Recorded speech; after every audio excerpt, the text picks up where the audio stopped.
Hello,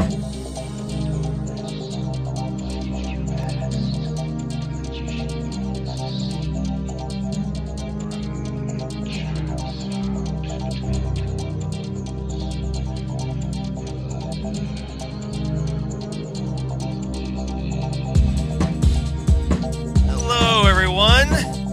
Welcome back to Ghostwood, the Twin Peaks podcast. Did you miss us? I missed us.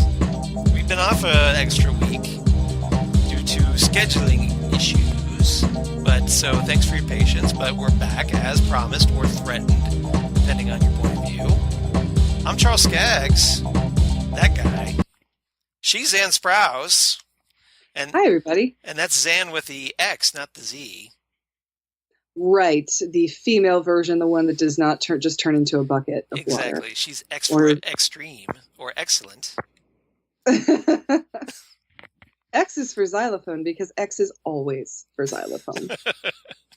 Or X-ray. True. Have you ever read Uncle Shelby's ABZ book by Shel Silverstein? Probably back in the day, yeah. Yeah, that's where that comes from. X is for xylophone because X is always for xylophone. Has, of course, has always been my favorite letter in that book. So, also known as the Sue Grafton novel she wouldn't write. Was there not an X? I can't remember if there was an X or not. I know there wasn't a Z because she died. Right, she did pass away just recently, but I thought there was an X. I thought there was X. Maybe there was an X. I could be wrong. I don't follow the series. Just X, like X marks the spot. Oh, maybe. That might be it. Yeah, I don't know. I stand corrected. I thought that was it. But okay. You're probably right. It's not. I can't claim to be a Sue Grafton expert by any means because I've never read any of the books. Hey, if she could do Q is for quarry, I mean, there's something for X. There's always something for X. Exactly. All right. So, what are we going to talk about this week? Well, as promised, we're going to talk about a limited event series, the Season 3 Blu-ray set, which was released way back in December 5th of last year. We're finally getting around to it because we're playing catch-up, but... it's only January. It's only January. Yeah, we're not too bad. We're only a month off on this one. So this is, obviously released by Paramount, CBS / Showtime. And this was an 8-disc set, which was fantastic. For considering there's only 16 episodes, to get like an 8-disc set is pretty awesome. And it's a lot of extra features. A lot of extra, especially that 8th disc, the golden disc, the shiny golden disc. That 8th disc is mostly. Did you finish it all?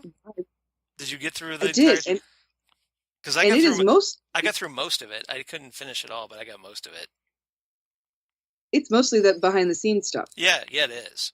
Lots of filming of various like key moments in the series, and then a lot of Lynch behind the camera doing his thing, and we'll get into that. It's hypnotic. It is because I don't think we've ever gotten this kind of like really in-depth analysis of David Lynch as an auteur.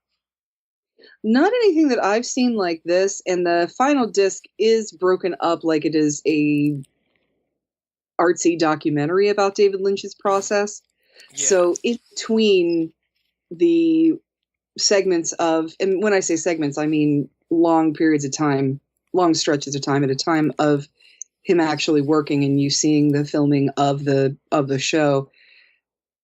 There's narration by the person who put this together. Yes, this I don't know if I'm guessing it's probably the filmmaker. And I can't think of Jason, right now, Jason S. Yes, Jason S. But apparently Jason S. has like a German accent, unless he's just completely affecting his voice to make it sound German. But it is possible that everybody. I am a German filmmaker. It is possible that everybody making documentaries these days is doing so because of Werner Herzog. Oh, that could be. Who is a fantastic documentary filmmaker and has a very unique voice. But yeah, it's hypnotic to watch that. Yeah, I kept waiting for something like, And now, next on Sprockets, this is when we dance. The story has become tiresome. My name is Dieter. I'm as happy as a little girl. Yeah, yes. And now I'm thinking of Kyle MacLachlan in that Sprockets sketch when he hosted Saturday Night Live. You know him best as the wacky neighbor on the sitcom Who Are You to Accuse Me? Nice. I can't believe you remember that. That's fantastic. I'm gonna mark one up for Zan there. That is some seriously impressive obscure trivia. That is some seriously impressive Kyle MacLachlan love, let me tell you right there. Love/obsession, whatever you want to call it. Fanatical obsession, whatever you want to call it. There's a world between people in 100 feet that you're required to stay away from them. It's nothing a restraining order won't solve. It's nothing a restraining order won't solve. But I will say one thing about this extra footage. Yes. Don't fall asleep to it, because then you'll have weird David Lynch dreams. Pretty much. Yeah. Take my advice from my experience. I totally feel you, because I was like in my recliner chair, all nice and comfy. It was late because Lori had gone to bed because she's not going to want to watch this stuff. So I'm watching this alone in the dark, and you nod off a little bit, and you can have some seriously messed up dreams. Now it's dark. But who's the dreamer?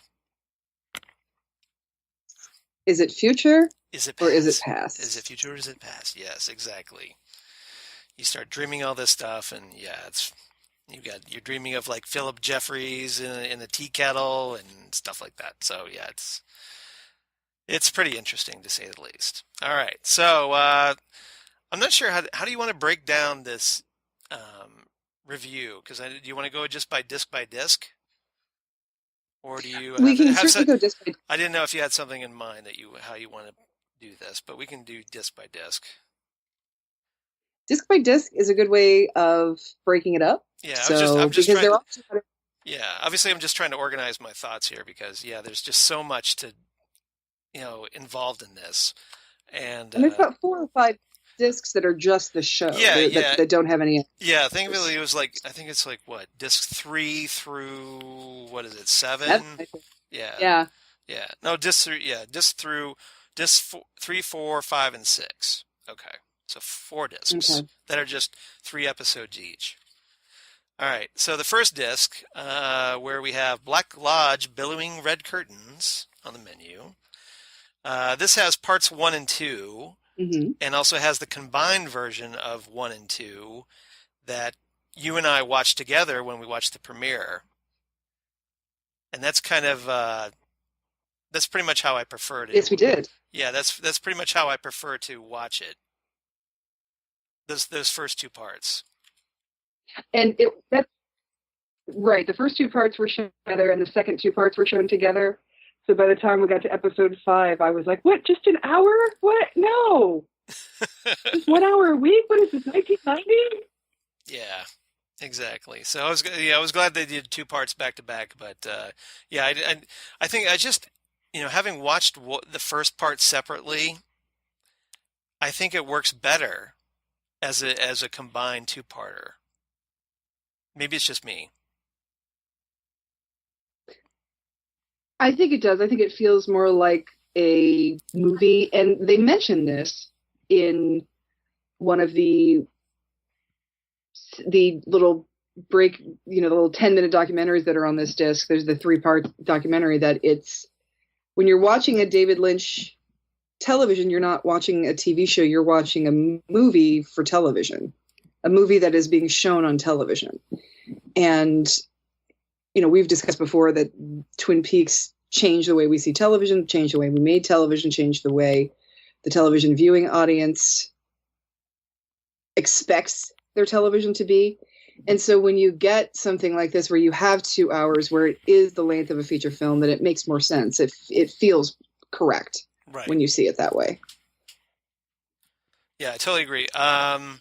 So we also got the promos on this disc, which was the very first, the first glimpses we had, obviously the teasing, because they're obviously building up to it, the promotional stuff. And so we had like the first one we got was just Angelo Badalamenti playing Laura's theme on, Which I never saw. Did you see that one? I did. Yeah, I did. I saw that one. It's called Piano. On TV? I don't know if I saw it on Right. TV. I saw it. Did you see it on television? I think I saw it on the internet. Like, because like I was following some websites and then I was just like, they came out with a promo. And I think I saw it on YouTube or something. I was avoiding Yeah. anything on the internet that I could.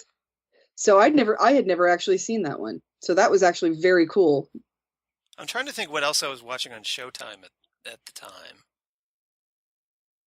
Because I think Penny Dreadful was over. So I probably wasn't watching that. Okay. But I was probably watching something else.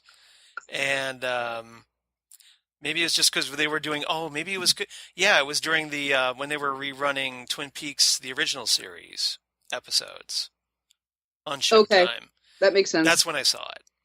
And then then we got the probably the very eye-catching, or at least like that for their first real like, oh, it's coming moment with David Lynch eating a donut, which is just I love David Lynch's donut. And I respect because he's eating a glazed donut, my preference. So keeping it old school, so no sprinkles, no sprinkles. Just a good tasty Can't go glaze. wrong with a classic. That's a classic.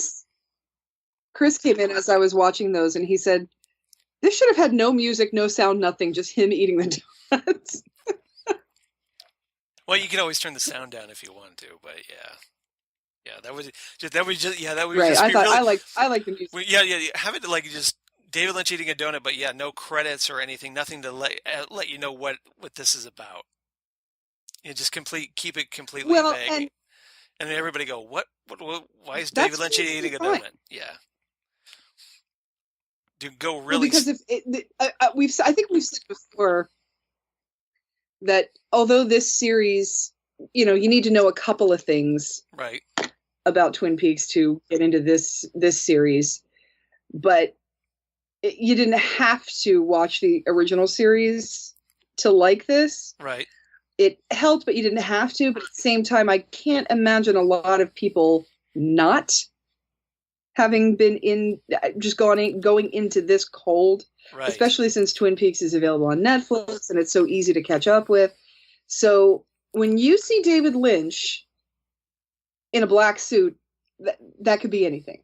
Yes. When you see David Lynch with hearing aids, this is going to be Twin Peaks. Right. And hearing aids and a donut, that's kind of all you need to see. That would be like the Seinfeld in a box of cereal or something, just something that is, it's iconic. So right, so entwined with that character or that realm of that show. Right. So I thought that was perfect. I thought that was hilarious. And the longer it went on, the funnier it was right. to me. And and that's all it was. It was just David Lynch eating a donut. No big deal. But it was enough to make everybody go like, Twin Peaks. And that was just great. Yeah. So that was great. And it told us, yes. Gordon Cole was coming back, because we could have assumed a lot of things about who was coming back, but right.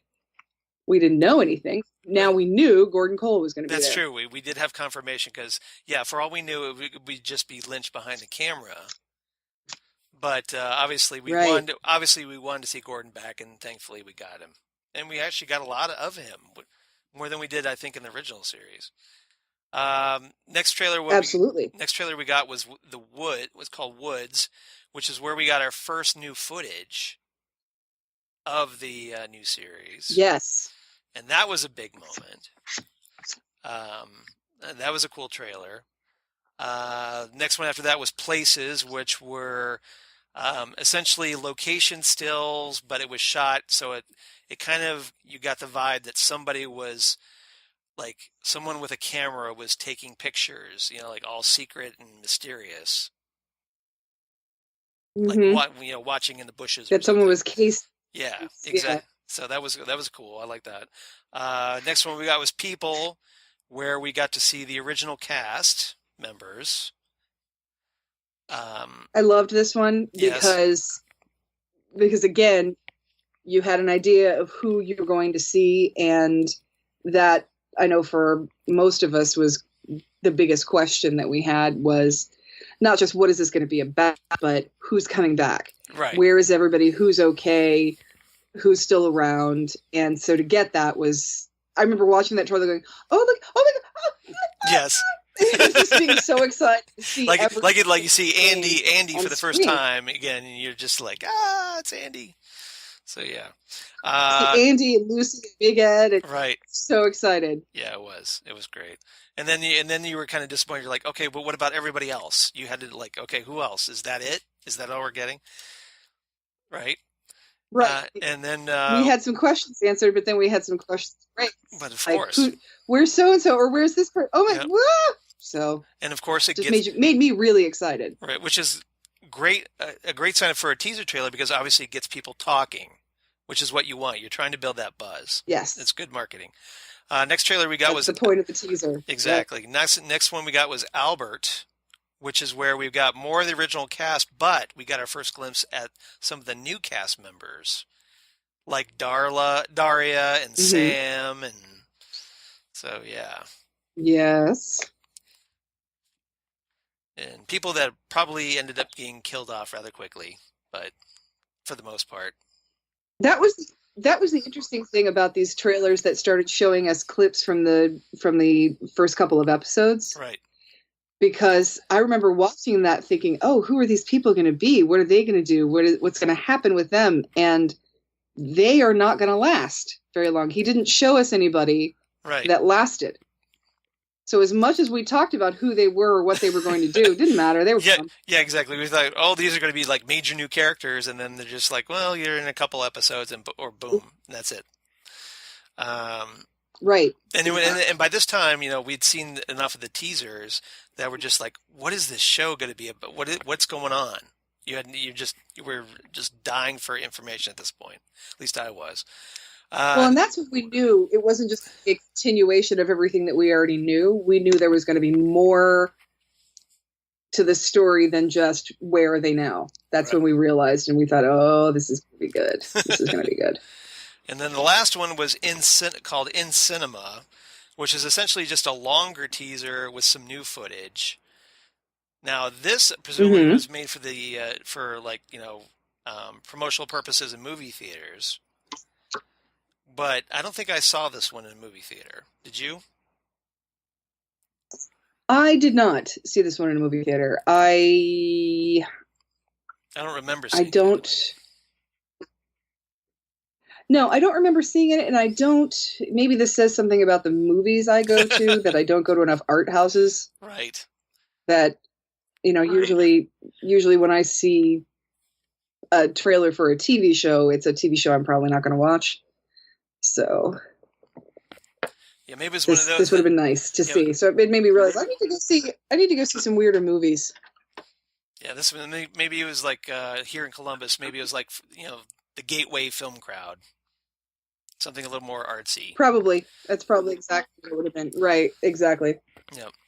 A little inside baseball for you, for anyone that doesn't know anything about Columbus, but that's probably it.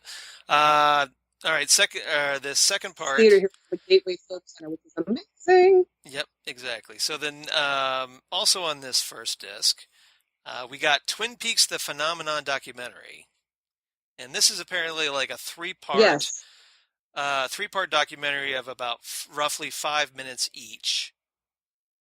And these are those things that you see on cable where your movie ends at say 9:27, right, but your next movie doesn't start until 9:35. yeah, this helps This is fills that in kind of those thing that little they would. time slots. Yes, those little time slot gaps. Yeah, exactly, Yes. exactly. So we got part one, which was called Creation, and this had like Gary Levine, the Showtime president of programming, who apparently was the guy who signed off on bringing Twin Peaks back. Apparently, he was also a vice president at ABC during 1988 through 1992. Well, hey, that was just when Twin Peaks was originally on the air on ABC. So I wonder if he's the guy I thought that was that probably was like, oh, Twin Peaks was awesome. Let's bring that back. I remember that when that was at ABC, and we should do this here at Showtime. right. And I thought that was interesting that he had been he told the story of having been there when David Lynch and Mark Frost pitched the original Twin Peaks, and everybody was really excited about it. So Right. I thought that was Right. cool that there are so many people from the inception of Twin Peaks back in the 80s that were still around, and including some of the executives. That was interesting to me. Yeah. It can't be a coincidence that he was over at ABC at the time the original series was on, and yeah, I have to think. No, yeah, I think that has to be Yeah. And maybe a or maybe this is factor. or maybe why Lynch brought it to Showtime as opposed to say HBO or somewhere else. Or maybe why Lynch got pissed off. We don't know. This is true. Could be some old grudges, So, maybe. Yeah, I'm sure the truth is out there somewhere. Oh wait, that's a different podcast. That's got to be an X-Files podcast. different show. Different show. So we also saw like John Thorne, the guy behind the Wrapped in Plastic fanzine back in the day, and we got Damon Lindelof from Lost, who, as we find out later during the Twin Peaks panel at San Diego Comic-Con, is apparently a huge Twin Peaks nerd. And loves himself. Oh, yeah, well, there's that too, but yeah. Not a big fan of the Lindelof. Yeah, So. yeah, that's okay. I don't expect you to be, and I'm still kind of shakes fist at Lost season 6, but that's just me. This isn't even a Lost thing. Yeah. But I just have sometimes an issue with people spending so much of their time trying to tell me what weirdos they are. Right. And I feel like he definitely did that at the panel, and we can talk about this. Yeah, we will. But we can. The panel's not about the moderator. The panel is about the people on the panel. Yeah. So you think he was just So. like, yeah? There are moments, especially during that panel, where it's like he's trying really hard to bank his geek cred, his geek streak cred. It does that to me. At least that's the vibe Exactly. I get. Yeah. We also see some like I definitely got that. That he wanted to talk about himself, himself as a Twin Peaks fan as much as he wanted to talk to the Twin Peaks people. Right. We also got some 1990 news reports at the time when the show was on, which is kind of cool, archival stuff to see. And I thought that was interesting that they had film of people watching the reveal as to who killed Laura Palmer. Right. Because that was 1990. That wasn't somebody with their phone surreptitiously filming their friend watching the Red Wedding. This is somebody that had to set up a camera. Right. For that really had to think about. I thought that was fascinating that people had actually done that, because I know first of all, my family didn't have a video camera. Second of all, I probably wouldn't have thought that would have been anything to videotape. Right. Yes, because obviously back in the day we had the technology to record stuff on these big bulky VHS cassettes, but yeah, it's just we weren't as like obviously I don't know if the word is self-centered enough, but we weren't into like just documenting every action that we took back then in the 90s that we compared to today. No, nowhere near as much as we are today. Yeah. And why would you waste blank tape on taping yourself watching Twin Peaks when you could just be taping Twin Peaks? Exactly. Like you would rather use the cassette to record the episodes rather than actually recording your reaction about the videos.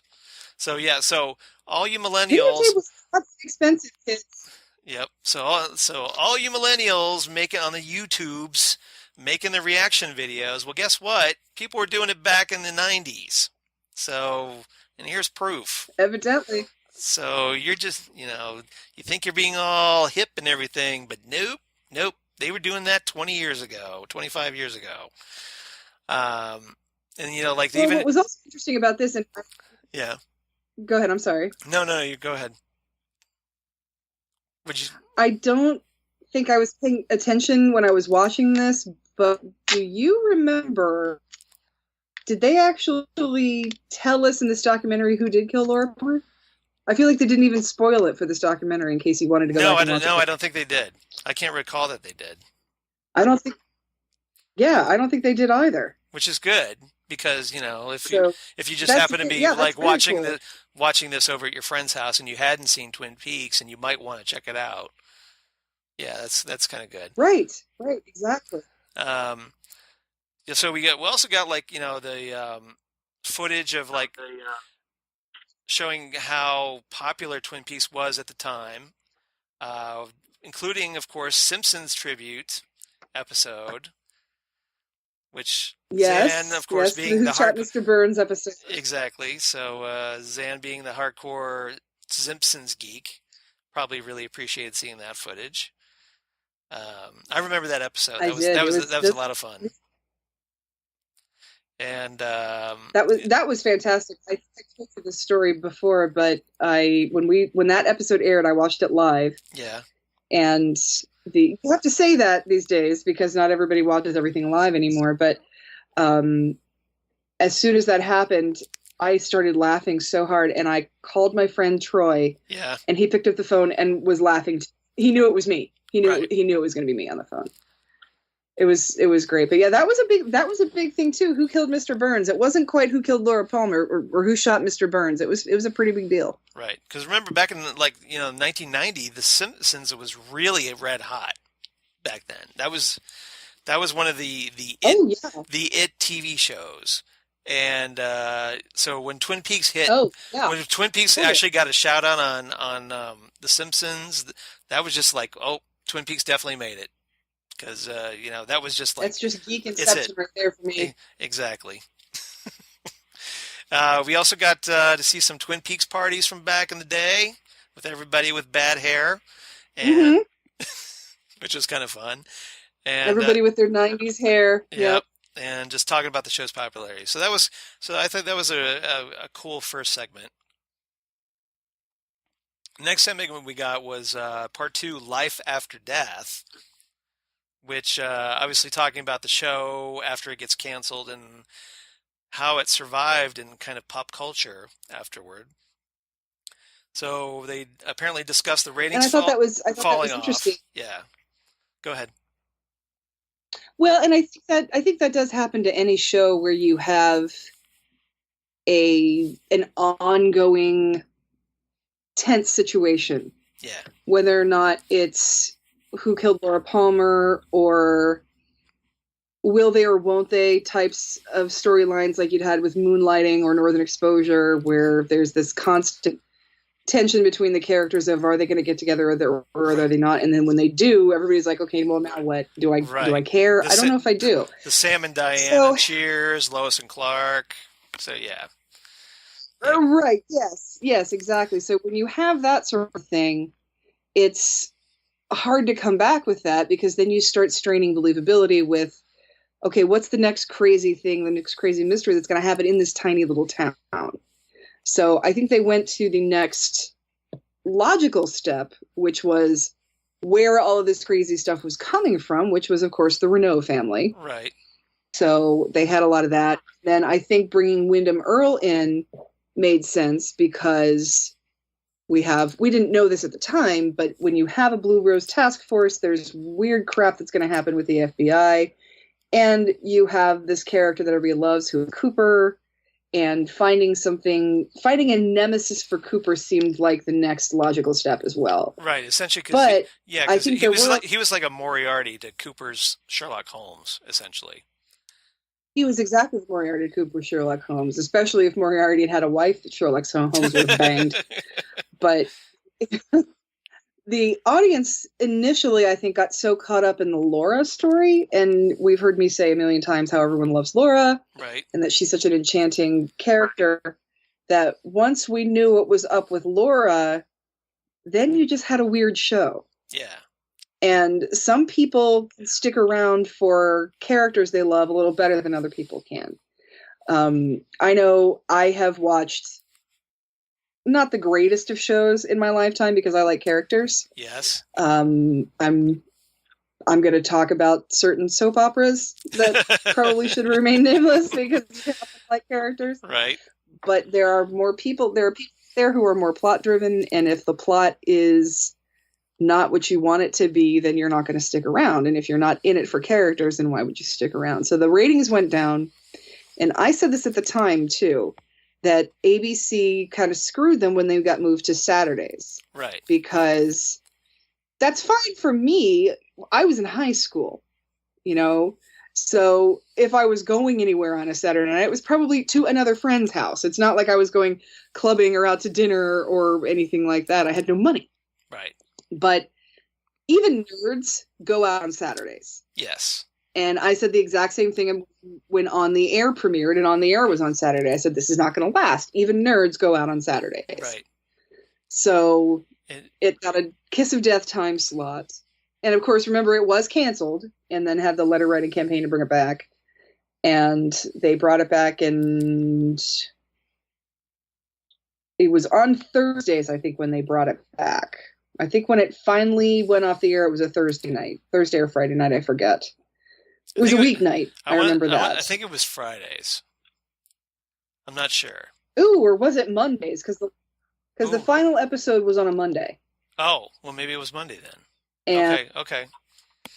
Yeah, Monday, June 10th. We had to look. Monday, June 10th, 1991. We had to look into that. I'm not actually certain on that.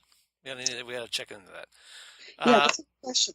But anytime something like that jumps around, back in the day before DVRs. Yes. Right now, I don't even care. I don't even know when the shows I watch are on. It just, at some point, you just program the DVR.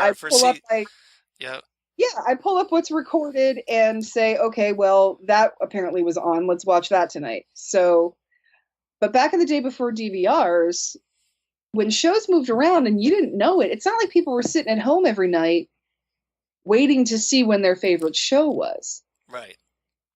Is it it's Wednesday. Let's stay home all night and see if Twin Peaks moved to this week. So when things got moved around, and people were kind of loyal to days, there were, God forbid you put something on one of the few things that ever survived a Thursday night that wasn't on NBC was The Simpsons. Right. And so there were time slot wars back when the majority of the U.S. TV watching public had just the 3 channels. Yeah. So, well, the Simpsons is a good point because with back then you had the Simpsons on Thursdays. It was also at the same time you had Cosby, and in 1990 they also had the Flash TV show. And obviously, being a hardcore Flash fan, I was all about that because the Flash is getting killed the ratings because the CBS, in their infinite stupidity, put it on opposite Cosby and The Simpsons. And eventually, they bumped it to 8:30. They bumped it to 8:30 to get away from The Simpsons a little bit and Cosby. But by then, it was too late. That the audience hadn't really caught on. Right, the damage was done. Yeah.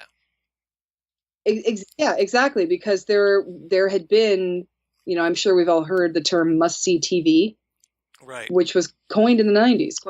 It started with. It's hard to believe now that pretty much everybody in the country stopped what they were doing to watch Bill Cosby. Yes. Awkward. Back when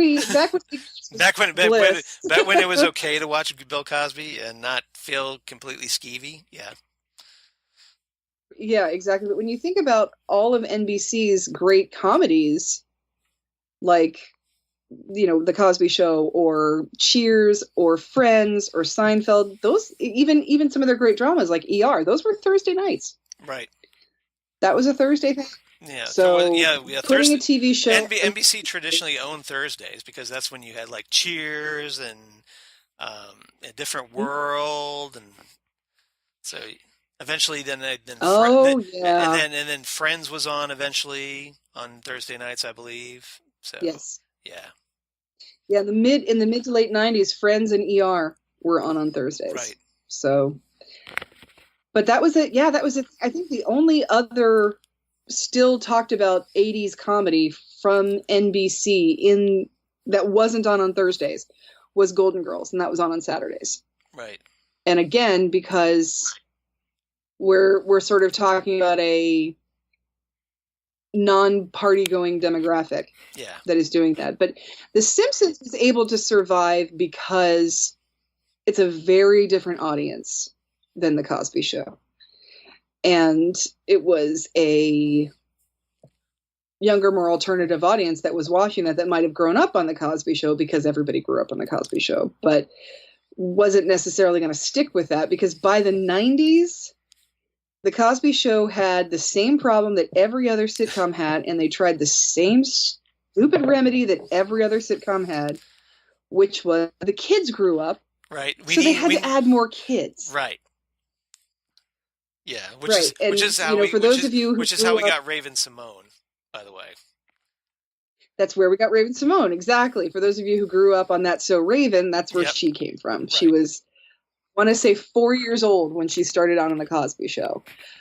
And then even Raven Simone grew up because the sort of the comic foil in the Cosby Show had been Rudy. Right. And then it was Raven Simone's character, whose name I can't remember, and I can't remember Rudy's actual name. I think Keisha Knight Pulliam. Yeah, I think Raven Simone's character was Olivia. I want to say Olivia. Yes, it was Olivia. You're right. Yay, so I mean, and all the shows, fantastic. All the shows did that. Cosby Show, Growing Pains, Family Ties. And Growing Pains, not only did they have another kid, they adopted a kid who was Leonardo DiCaprio, for those of you who want some, bad TV to look up to watch him. That's true.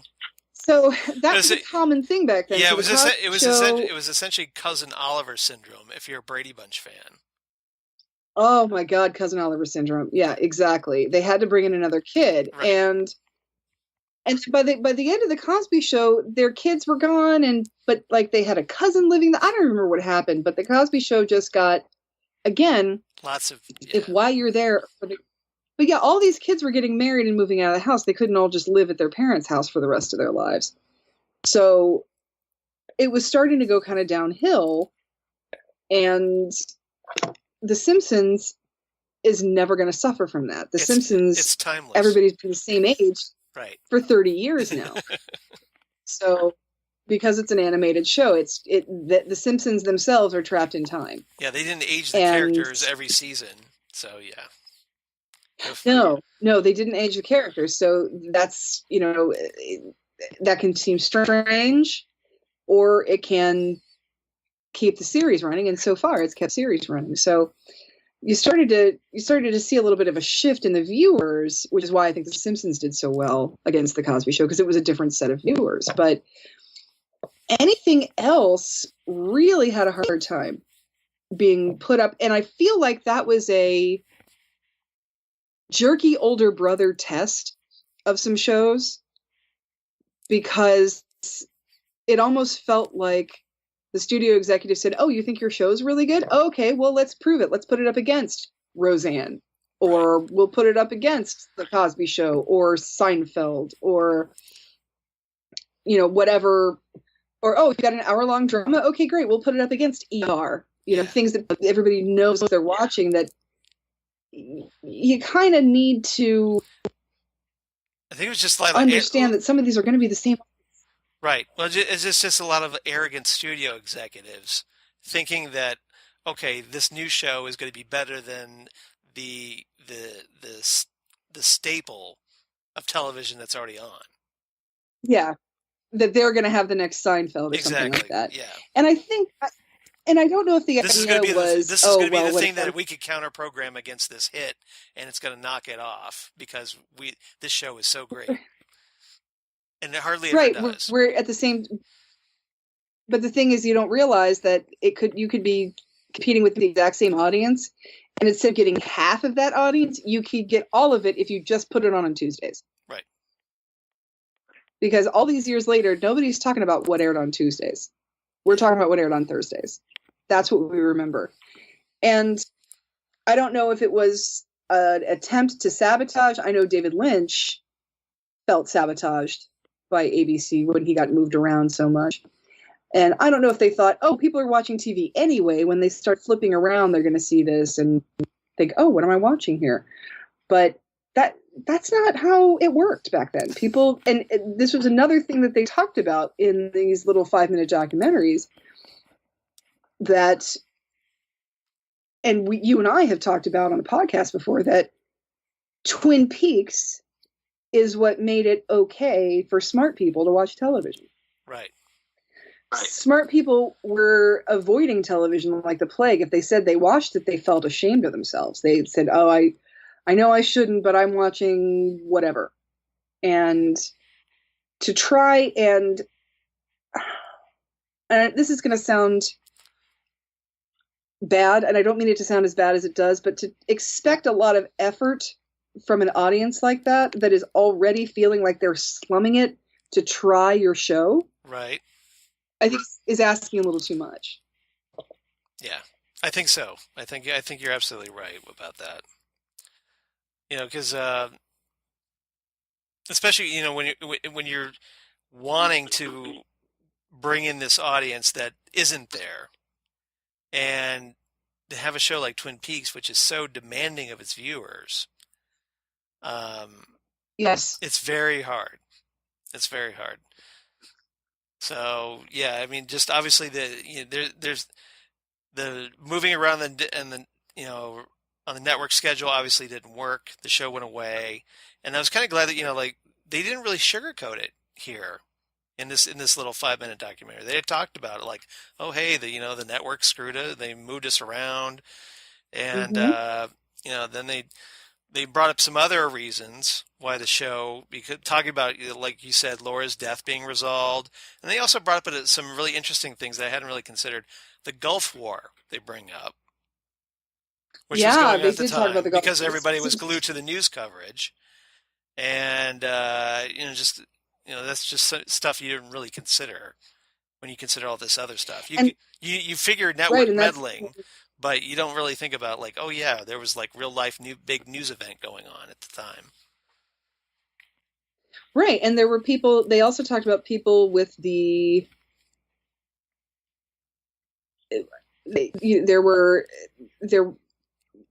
People watching the war on television for the first time. This had never happened. Yeah. When CNN first came on the air, and I think what was it, 82 when it first premiered? Yeah, that sounds CNN somewhere in there. Yeah. Yeah. CNN was like, oh, okay, well, let's see what's in the paper today. I mean, they had no programming. They had nothing going on.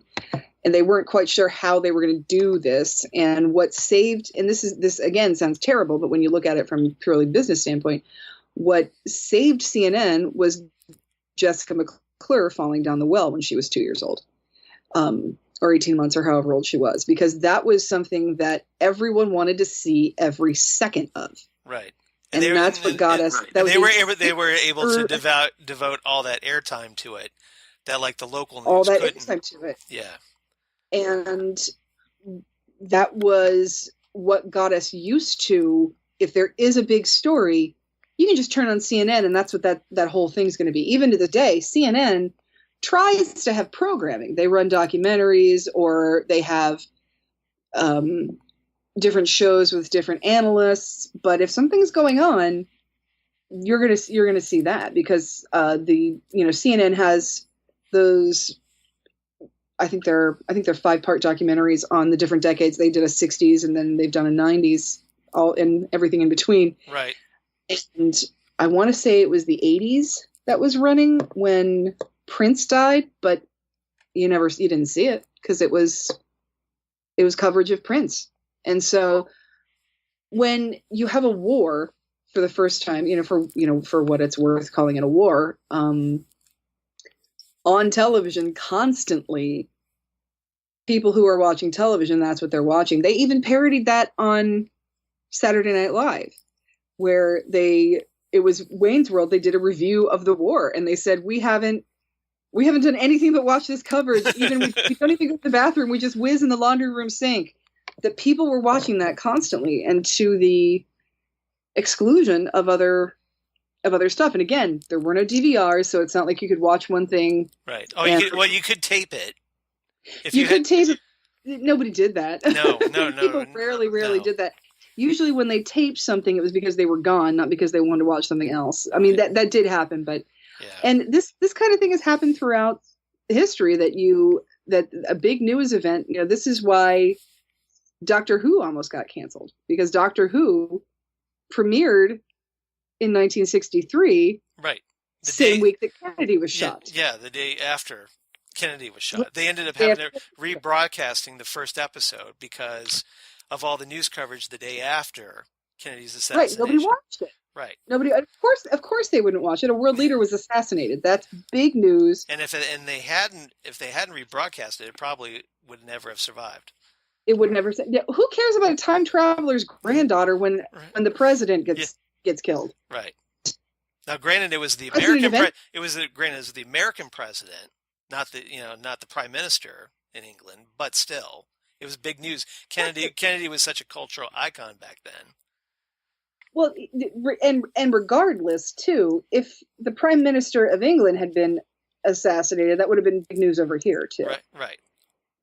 So, and I've said this before, that I feel like the United States, Canada, and Australia are kind of like, they're all like cousins that share the same racist grandfather, being England. Right. So, of course, you're still going to be interested in what goes on with your family. Right. Oh, that's true. Okay. I see what you get at. So, so it doesn't matter. That's funny. It's still big. Well, do you remember? I'm sure, Charles, you remember the death of Princess Diana. That was all that was on TV for a week. Right. Yep. In a country that revolted, so we didn't have to have a monarchy. Yet we still watch constant coverage of analysts talking about the royal wedding and the royal marriage and the effect of paparazzi, things like that. So it doesn't matter. And the actions of the queen and all this. Yeah, exactly.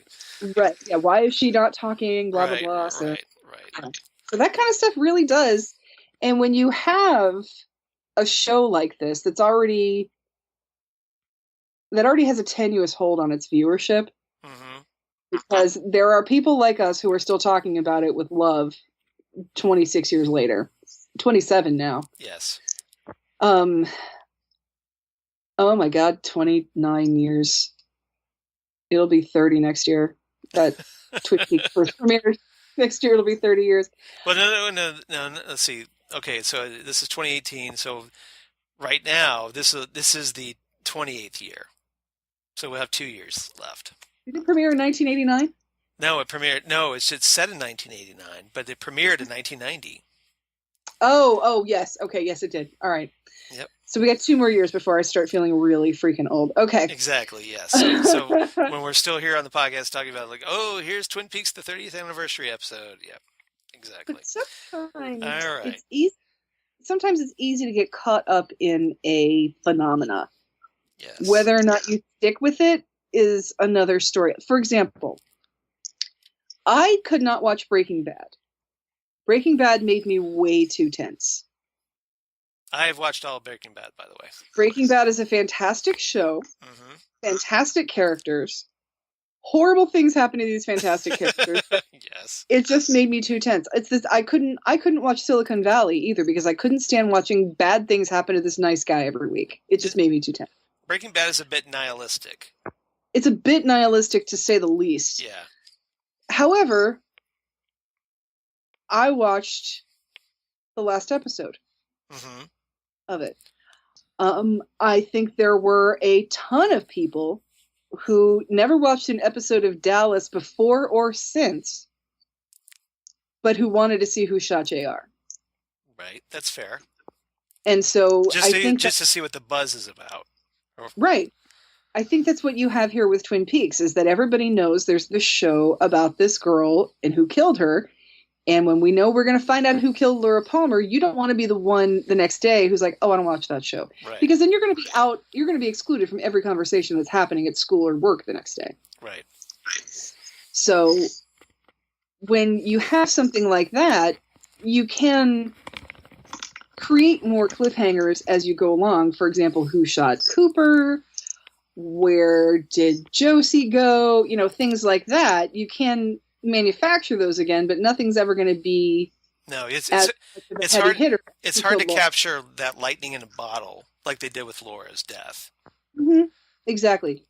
And, Exactly. and And the and, and the fact that they took 4 episodes to kind of fumble around in the dark before figuring out, oh hey, let's move forward with this Wyndham Earl storyline. mm-hmm. Yeah. That didn't help either. If they No, if, that if didn't they had help. if they had set up Wyndham Earl right before resolving Laura, Well, and, and the thing, and then maybe it would have kept people hooked, I think. But they, like I said, they just fumbled around. it might have, because you had the Renault brothers, and there were 3 of them, and you had to Yep. pick them all off. Right. But they really had no relation to anybody you cared about, which is what was great about Wyndham Earl, is that he was in relation to Cooper, who everybody cared about. Yep. And so once you get a foil for a character that you love, then that's a little bit. Yeah, and the fact that they Moriarty. and that they wove him into the whole mystery of the Black Lodge. Yes. That made it, and that was a good way to like explain some things, and also just to build that mystery and make him much more compelling, and also more of a threat, because hey, he's got access to this like other dimensional realm. That's not good. So, he's into the Black Lodge just as much as Cooper is, but for all the wrong reasons. right. But like you said, he's the Moriarty to Cooper's Sherlock Holmes. Mm-hmm. If Dr. Watson had a mortal enemy, would anybody have cared? Not as much. I don't think they would have cared nearly as much. So instead of Reichenbach Falls, it would have been like at I don't know, the like there's an open fire hydrant in the street spraying water. I don't know. Yeah, exactly. Exactly. Hard Right. to say. It all has to do with who you set the villain up to be against is as important as who your villain is. Exactly. So, and then that also makes for a better hero, because you have a great hero has to have a good villain. And if you don't believe me, just look at Batman and the Joker, or Superman and Lex Luthor. Stuff like that. Absolutely. So yeah, a good hero is defined by his nemesis, and vice versa, I think. This is very true, and don't even try again with somebody like Batman, who has a couple of them. That's true. Yeah, one or two. Yeah. Yeah, he's got a couple of them that want to kill him, and one of them that wants to kill him and be his girlfriend. So. Exactly. So the other stuff they talk about here is that they talk about like the Wrapped in Plastic fanzine. They talk about the Twin Peaks festivals, which I have never been to, and I really want to go to one of those one day. I've never been to them either. They just sounded so magical when I was a kid that that here's this group of people that, like, first of all, you have a Twin Peaks convention? I need to go to this. Yeah. Not only is it people who get my favorite show and actually watch it, because I didn't have a lot of friends that watched it with me. Right. But there's also sometimes the actors show up. Oh my god. But that was the thing back in the 90s, to have these conventions, to have these fanzines, to have this videotape circulation, the videotape trading, things like that. That was not easy back then. When there's no internet, and this is all done through, little ads in the back of plastic, or the Twin Peaks Gazette, or word of mouth. Keep circulating the tapes, as they say in Mystery Science Theater. Exactly, keep circulating the tapes. So, because Twin Peaks it was on once, and ABC never reran it again. Yep. It got rerun in 1995 on Bravo, and that was the first time a lot of people were able to see all the episodes. They released it on VHS home video, but it was it was a really expensive set.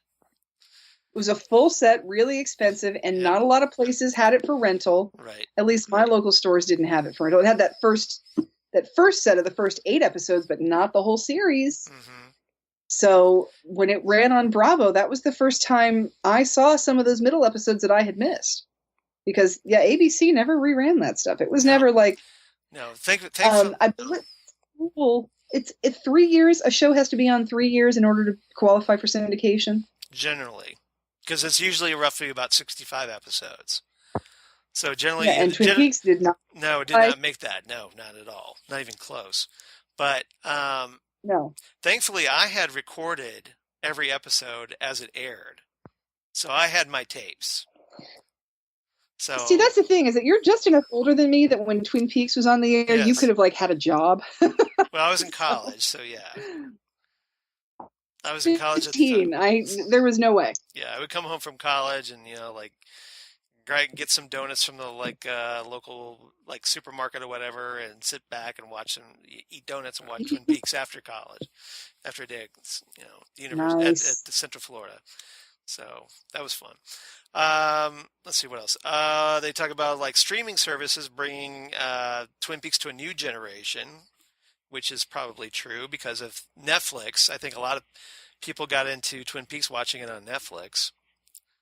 And I think so too. Twin Peaks is kind of legendary at this point, that it was this. Yeah.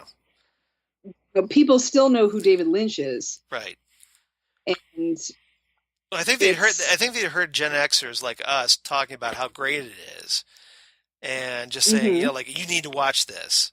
And so some of them, probably at their urging, ended up watching it, and a good chunk of people liked it enough to hey, okay, this is awesome. Why are there only 2 seasons? And there's a movie. Okay, I'll watch the movie. Okay, I'll watch it. And then what? And then now we got a season 3. So there you go. And there was one guy talking about the bringing this to a new audience. Says that he watches it now with his 9 and 12-year-old. Right. Who subjects a 9 and 12-year-old to this show? I don't know. I can't imagine a 12-year-old maybe, but not a 9-year-old. Definitely not. I'm not even talking about they're going to be scared, not going to get it, but it's just, why would you subject your children to such never-ending heartache with this Twin Peaks? Can you imagine the nightmares watching it at 9 years old of Bob crawling over a couch toward the camera, or I to this day yeah, can't look at The Shining. I can't imagine what would have happened if I had seen Bob when I was 9 years old. Right. I to this day can't look at Bob, and I was 15. I was going to say, you get freaked out by Bob now. I'm still freaked out by Bob. I can't handle it. Right. I know you can't even handle my Bob Funko hanging in the background. So I can't imagine my 9 Bob years old. Funko. I've got cabinets with doors that all my DVDs are in, and the glass doors. You lock it up. It's not that it's locked up. It's that it's a glass door, but then there's the wood part that the glass goes into. Yeah. Bob is situated on the shelf, so when you close the door, he's hidden by the wooden part of the cabinet door. So you don't know he's in Everybody there. Else so you don't know he's in there until you open the door. I don't have to look at him. I don't have to look at him staring at me when I'm sitting watching TV. He's behind the wood part of the glass door. That's hilarious. For real.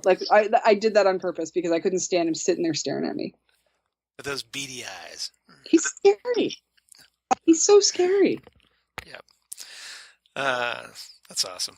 Part 3, Renaissance, is the next part, where we get they're talking about a sense of fan community. So we get we can see stuff like fan artwork and some Twin Peaks influenced things like Twin Peaks burlesque, which I thought was rather interesting.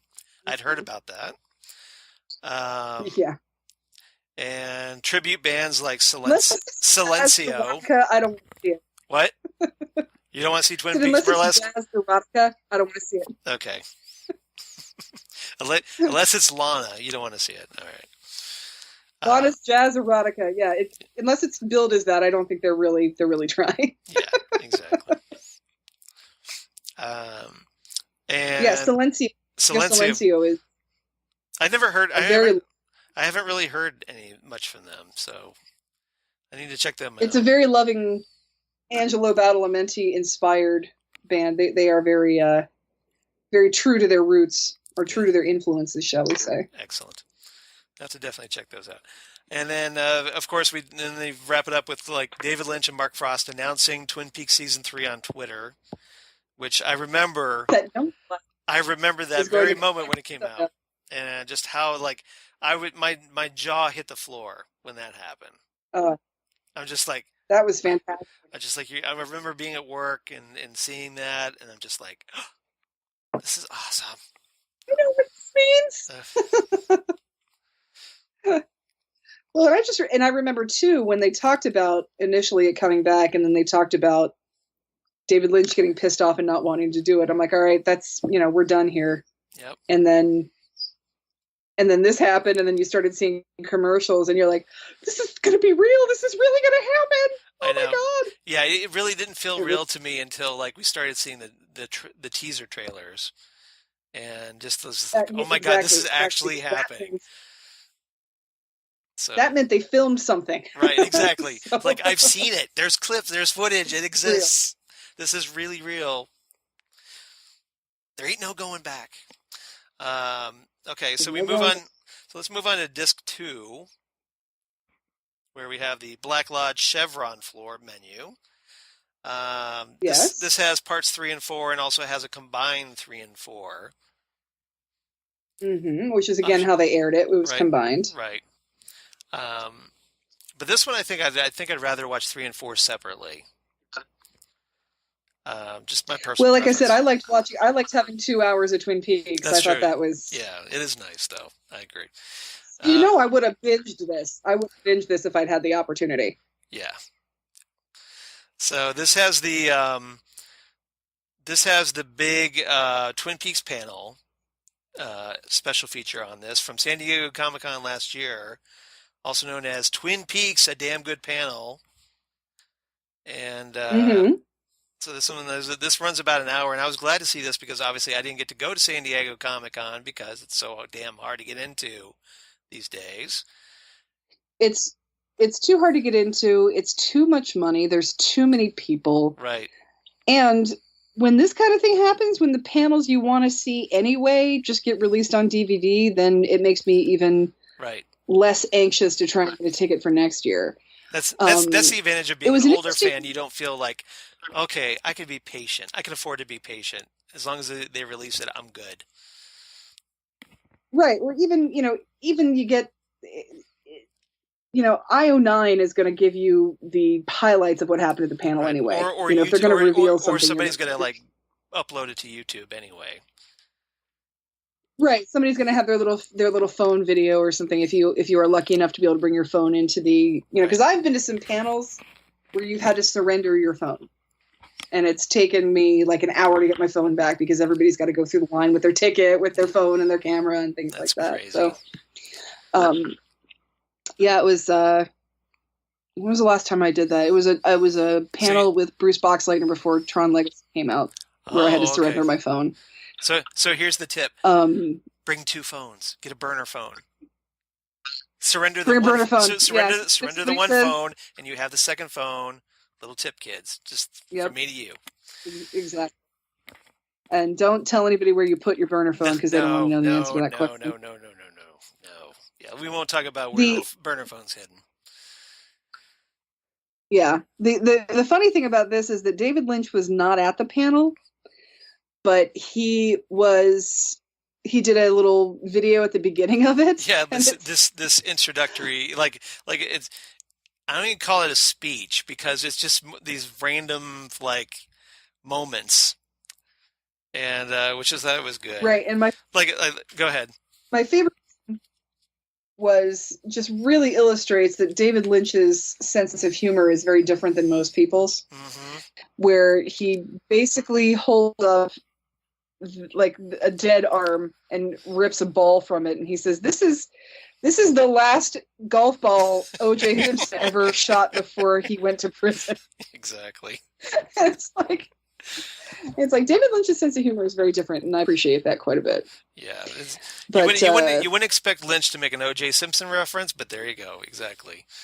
And he's talking about like he gets interrupted by supposedly by a horse. It's just the sound effects, and then like a woman with a gun that goes off, and then the horse steps on his cat, and then the cat bites him because it's so pissed off of being stepped on, and it's just it's very. It sounds like he's down. It sounds like he's inside Oscar the Grouch's trash can. Yeah.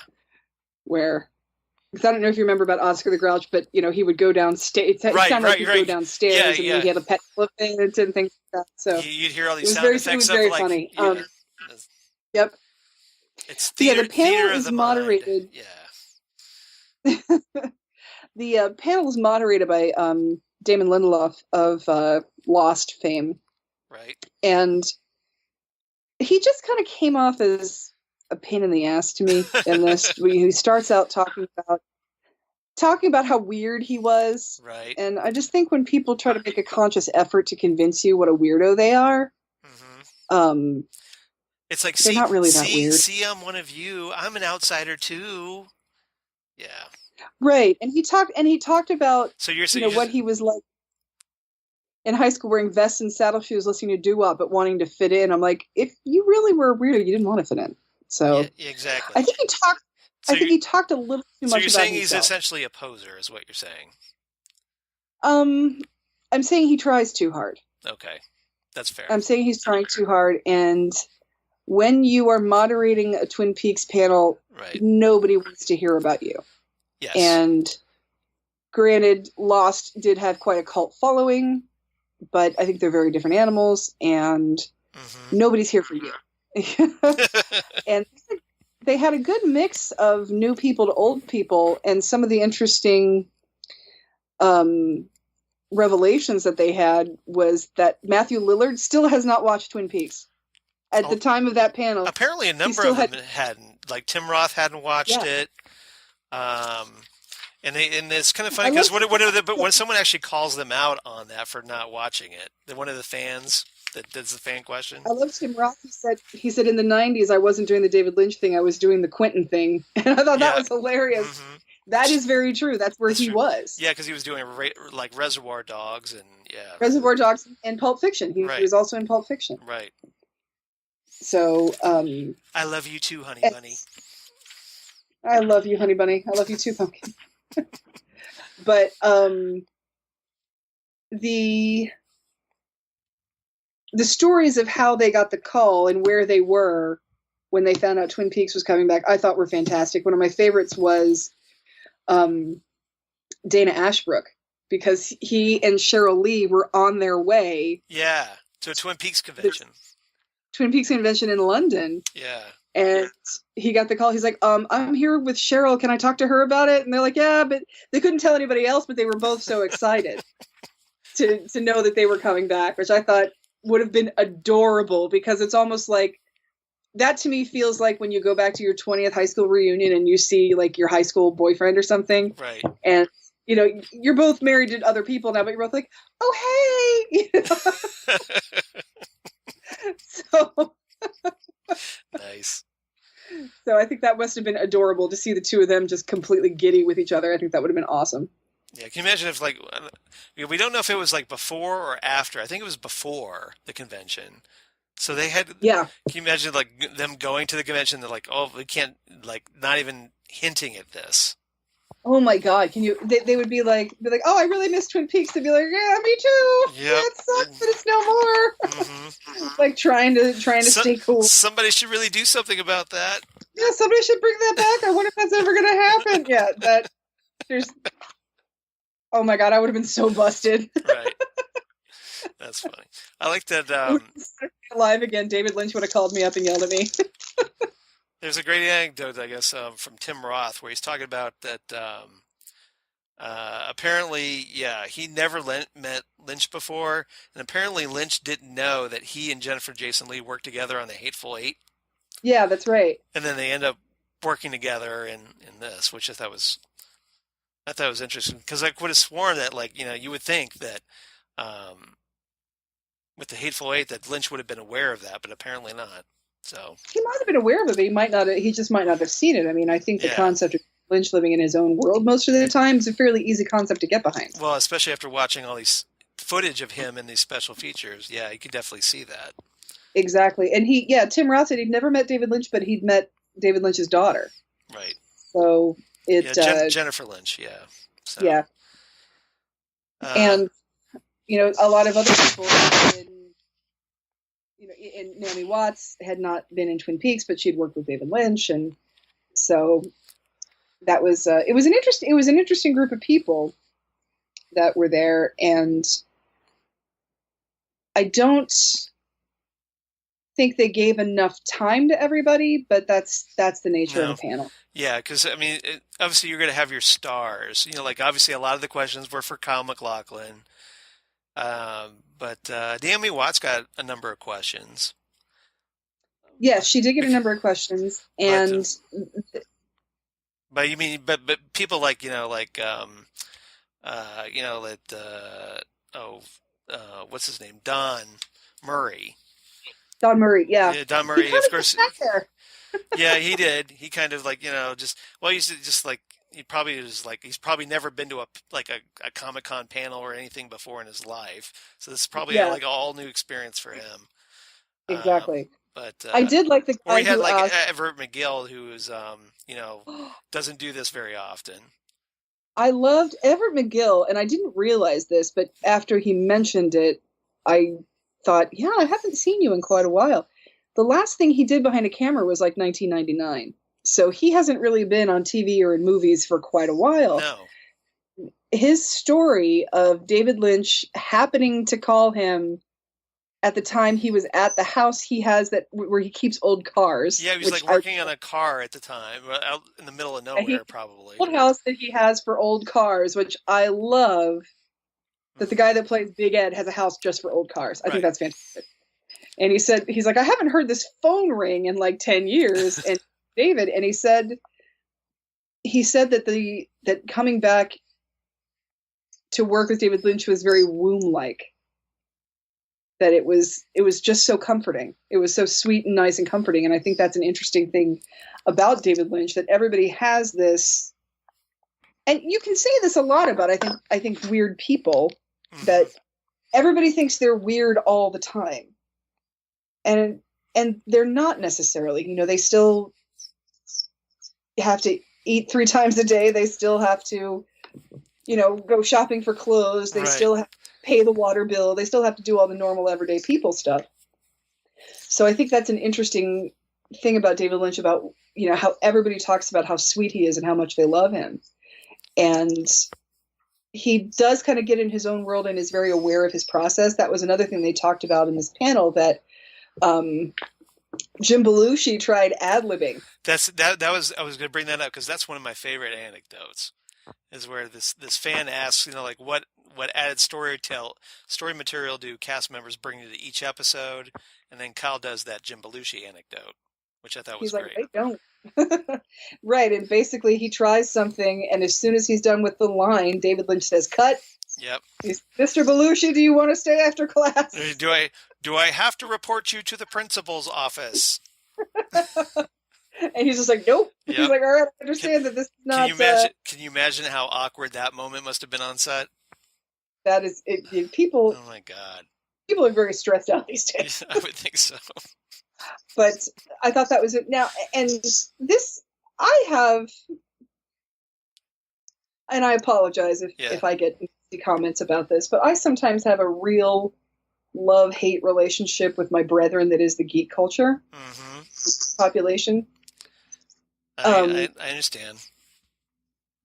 And I think you probably know where I'm going with this when it comes to the questions. Now, some of these questions I thought were I do. kind of goofy, where somebody asked Matthew Lillard to do Bill Hastings in his Shaggy voice. Right. Which, how could you not ask that? I mean, and Matthew Lillard is so sick of Shaggy, apparently. He's like, I love Shaggy, I just don't want to. He's like, I want to be Bill Hastings forever. Yep. And how bad must it be to be identified with Shaggy when what you'd rather be is the guy who gets his head blown off by supernatural powers in the back of a cop car? Exactly. That's who you'd rather be. Now, to me, Matthew Lillard is going to be his character from Scream forever.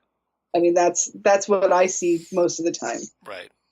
Because he was one of my favorite moments in Scream, where he says, "Did you really call the cops?" "You bet your ass I did." Then he just starts to cry, "My mom and dad are going to be so mad at me." I just thought that was hilarious. I don't know why I thought that was funny, but he just needs to do something more mainstream so everybody forgets about Shaggy and focuses on something else. That is the most mainstream thing he's ever done. So, yeah. the guy who goes up and says, I'm not a Twin Peaks fan. I've never seen Twin Peaks, but I love Dune, and I want to ask you a Dune question. Yeah. If you're not a Twin Peaks fan, sit your ass back down in your chair and let a Twin Peaks fan ask a question at the Twin Peaks panel. That stuff drives me. That stuff drives me nuts. It makes me cringe every time I watch stuff like this. Because obviously I've been to fan panel or convention panels, and it's just like, why are you wasting somebody's time? That hey, maybe they would like to ask that question. Exactly. So now I have been to panels at smaller shows, and there are times when you're at a panel where people would rather go to listen than to ask.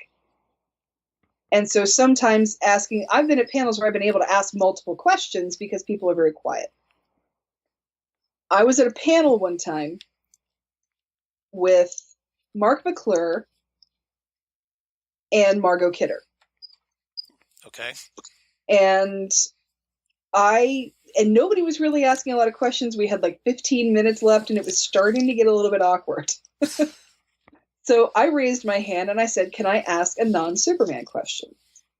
And Mark McClure said, he's like, yeah, sure. We've done other movies. And we spoke about it.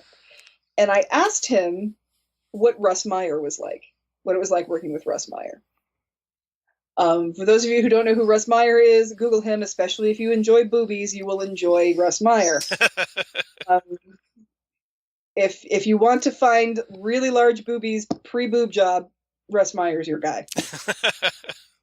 So, and Margot Kidder didn't realize that he had ever worked with Russ Meyer. So she's like, when did you work with Russ Meyer? And so they talked about Amazon Women on the Moon, and he mentioned that.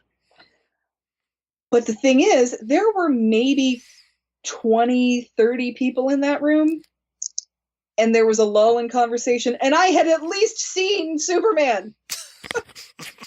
Okay?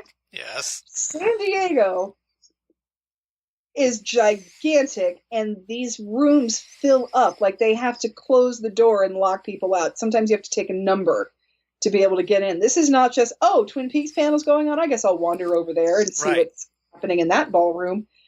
That's not what happens. This is a room full of people. People line up next to microphones to ask their questions. They line up for hours just to get into the panel. They line up for hours just to get into the panel. Yeah. When you go past these rooms, you have people lined up 2 panels prior to be in the panel that they're lined up at 11 for the panel that happens at 4.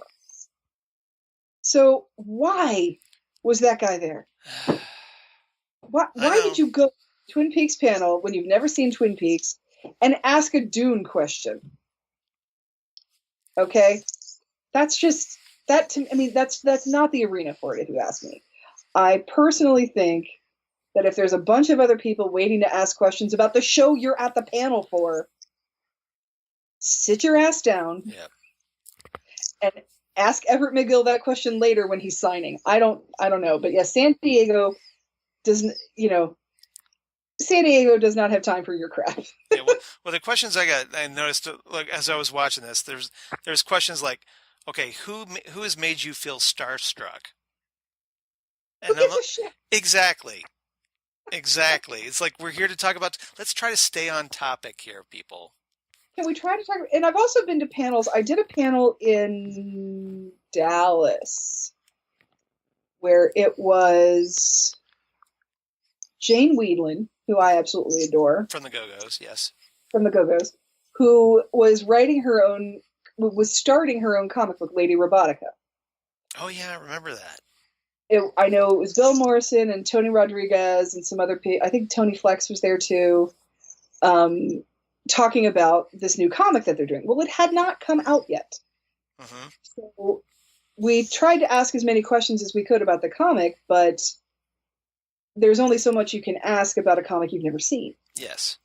So then it started going into sort of music questions, things like that. But I think at the time... At least try to exhaust the topic before you move on to other topics.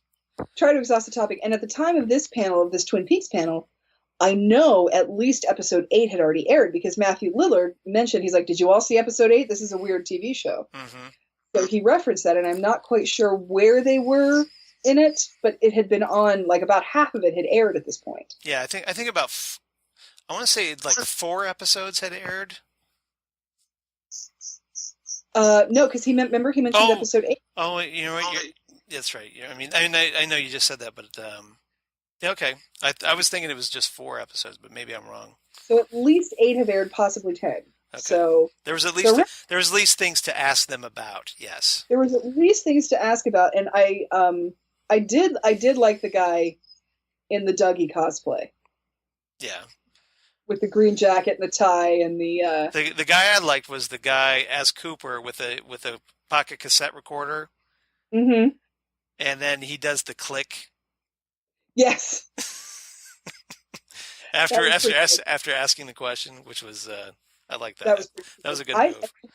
I liked the guy who was dressed up like Dougie and on Car on the Clock and said, "It's like looking into a mirror."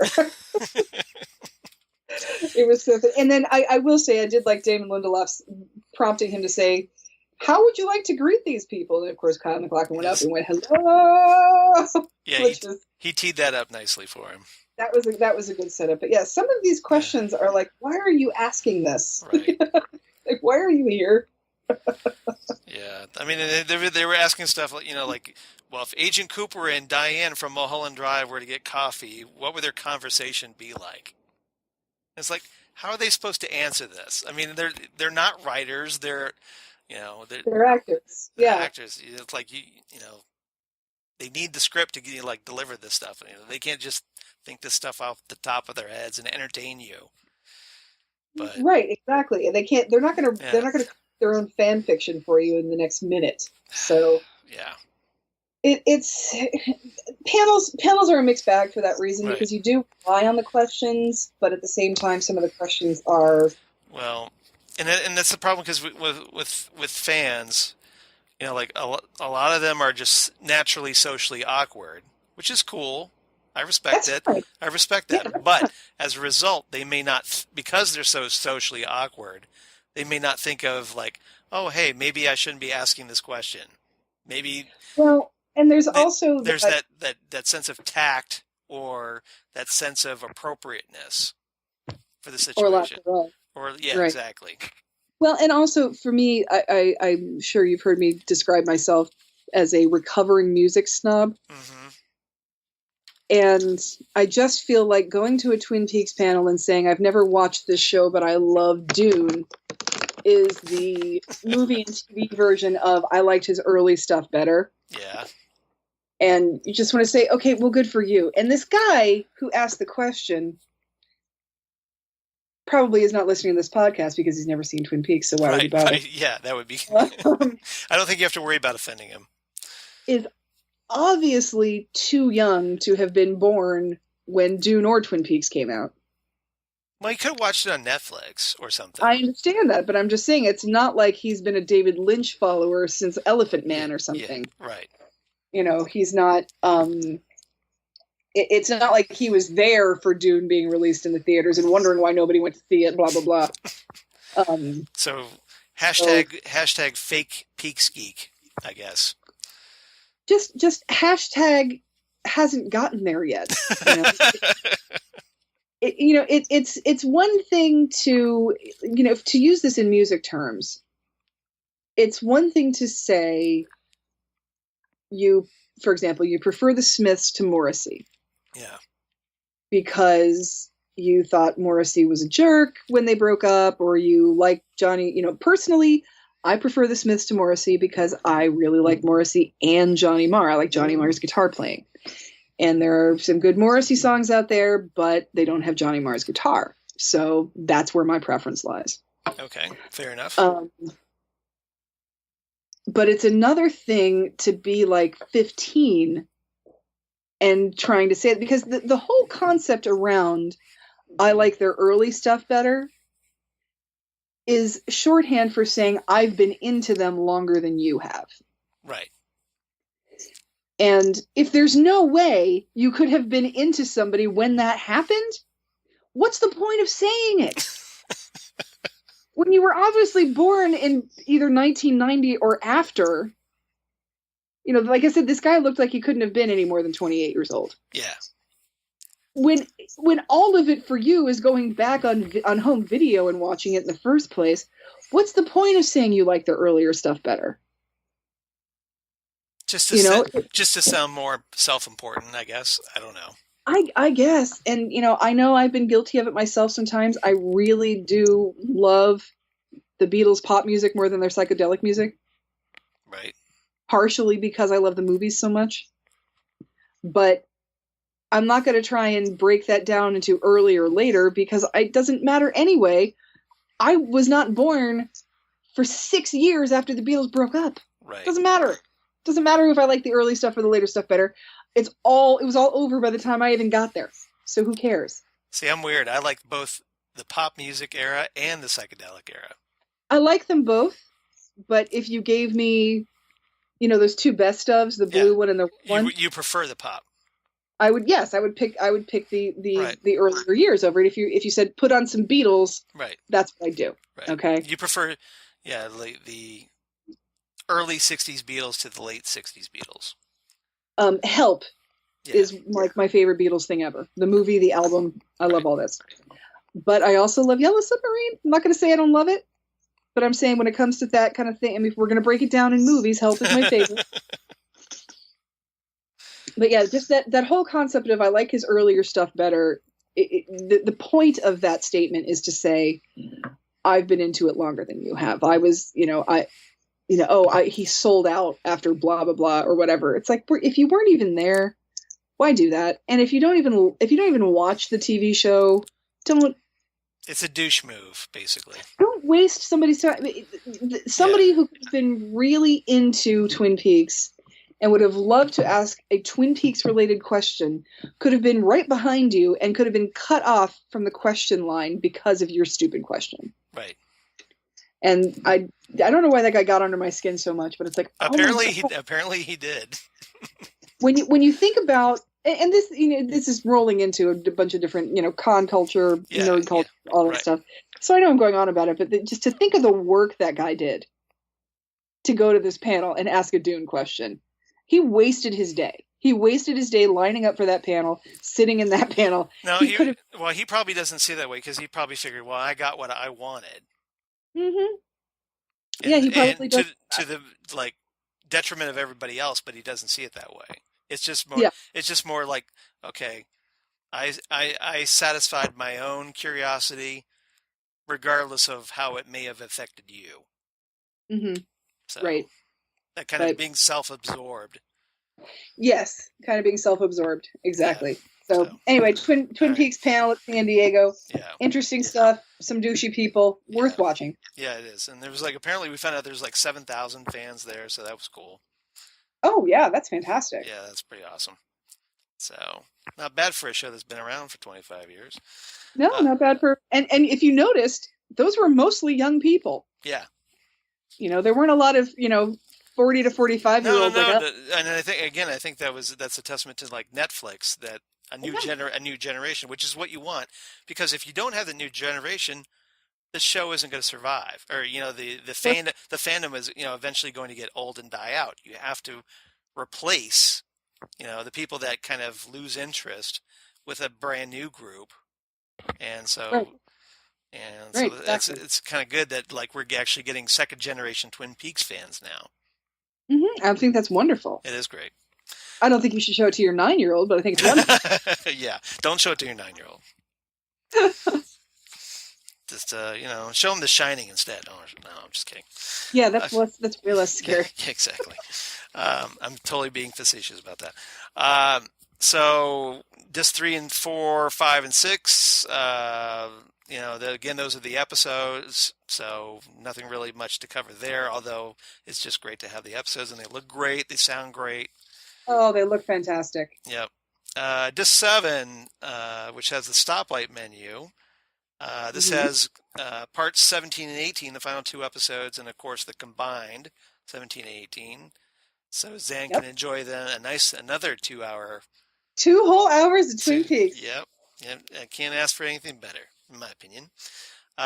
So we have the first... spoiled day and age of binge watching, that when you have to watch a week of television or an hour of television a week, you're like, what What am I supposed to do now? Exactly. What is this 1 hour a week thing? I don't get it. So we had a very lovely dream, 1 week in Twin Peaks, which is about a half-hour documentary. So It's by Charles de Lazarica, and it has footage from September 2015 when the cast and crew were filming, and which is kind of cool. So, we get including September 28th, which was Kyle MacLachlan's first day on the set. Yeah, I was going to bring that because that's so we actually get Kyle's first day on it, and they make a point of stating the date. So, yeah, September 28th, 2015. So mark it down, put it in your calendar. Write it in your diary. Write it in your diary, exactly. And apparently his first scene or filming was when he showed up as Mr. C at the sheriff's station, and apparently this was like, I guess Harry Goes talks about like having 47 takes because of a station wagon. Like he was having station wagon. He couldn't get it to close or open properly, so they had to do it a million times. But he also tells this wonderful story about how he hadn't seen Kyle MacLachlan in years, and they were both in the makeup trailer at the same time. He's on one end and Kyle's on the other, and Kyle's there with the long hair and the black contacts and dressing up like Mr. C, and he just got up and went down to the other end and just gave him a big hug. It felt so good to be back. Even if he was the evil guy, it was good to be back together. And I thought that was, I think people want that. I think people like that idea that the people who work together like working together. Right. That when you find out that a cast or a director or a producer, that they hate each other in real life, it just makes it, there's a melancholy feel behind it after you learn that sort of a thing. So to find out from this documentary that not only was everybody happy to see each other again, just the cast, but also a lot of the crew were the same people that had worked together on either the original Twin Peaks or other David Lynch projects, that everybody just likes being with each other. I think that there's a warmth to that adds something to the mystique of a show when it has that added benefit. Yeah, it just seems like, Lynch over the years has cultivated these relationships, and he knows the people that I'm guessing that he feels that will get along and work well with each other, and he's loyal to them. It's like, these are the people I want to get. I don't want to, just bring in a new crew for the sake of a new crew. Right. I want to get the people that I trust, to get the people that I know are going to be good, and the people that are going to get along with each other. So, and that's kind of, that's credit, because that's essentially being a manager, is that, and that you have to kind of manage these various personalities, and obviously being creative types, you're going to have a lot of creative conflicts and personalities. So if you actually have people that like each other and get along, you want to keep that as long as possible, I would think. I think so too, and I think it says a lot about David Lynch, and that's one thing you get from all of these documentaries about how everybody just loves him. Right. And I think they would follow him to the ends of the earth for whatever project he wanted to do. I think that, from Everett McGill calling the experience womb-like, just sweet and warm and comforting. Well, Don Murray talks about, like, in the San Diego Con panel, he talks about that the set he was on, just felt very relaxed and comfortable. And that's the thing about David Lynch, is that you get this feeling that he is not a harsh taskmaster. It's not a tense situation, but it is a very professional situation. And I think when you show that in your own actions, I think you foster that behavior in everyone else that's around you. Yeah. And this documentary showed that he's very in the moment of what he's doing. And that's one thing everybody said about him, is that he knows exactly what he wants. Well, the observation I got on Lynch was watching these various documentaries. First and foremost, he smokes a lot of cigarettes. Holy crap. He does. Yes. I mean, just about every scene of where he's filming, it's like something, a constant thing. He's constantly lighting up and smoking and taking drags and whatnot.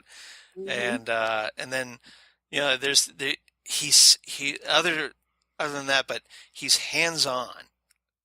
I mean, Very much. He's right there. there's scenes where like I think it was this like one of the documentaries here that like when Ray is laying on the floor after being shot, and Yes, and he's pouring the blood. Lynch is pouring the blood by his head to get the exact kind of blood pool that he wants.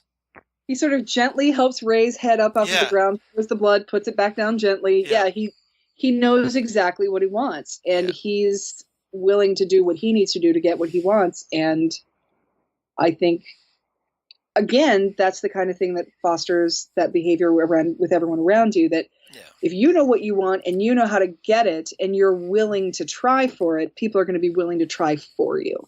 Yeah. And apparently, I think he probably gets respect because he is that hands-on with everything. I'm sure he does. He's a true visionary. He knows what he wants. And, if it doesn't look exactly like he wants it to look, he'll step in himself and make it look like he wants it to look. Exactly. Or I don't think it's in A Week in Twin Peaks, but I think it's the one where they're in the waiting room. Yeah. And they can't, Laura's going to be taken out of existence. She's screaming. The Richard Beymer films, yeah. The Richard Beymer films, yeah. And they just can't get it to look like they want it to look because of that raising platform that they're having trouble with. Yeah. And, he's talking about possible solutions. He's making jokes about it.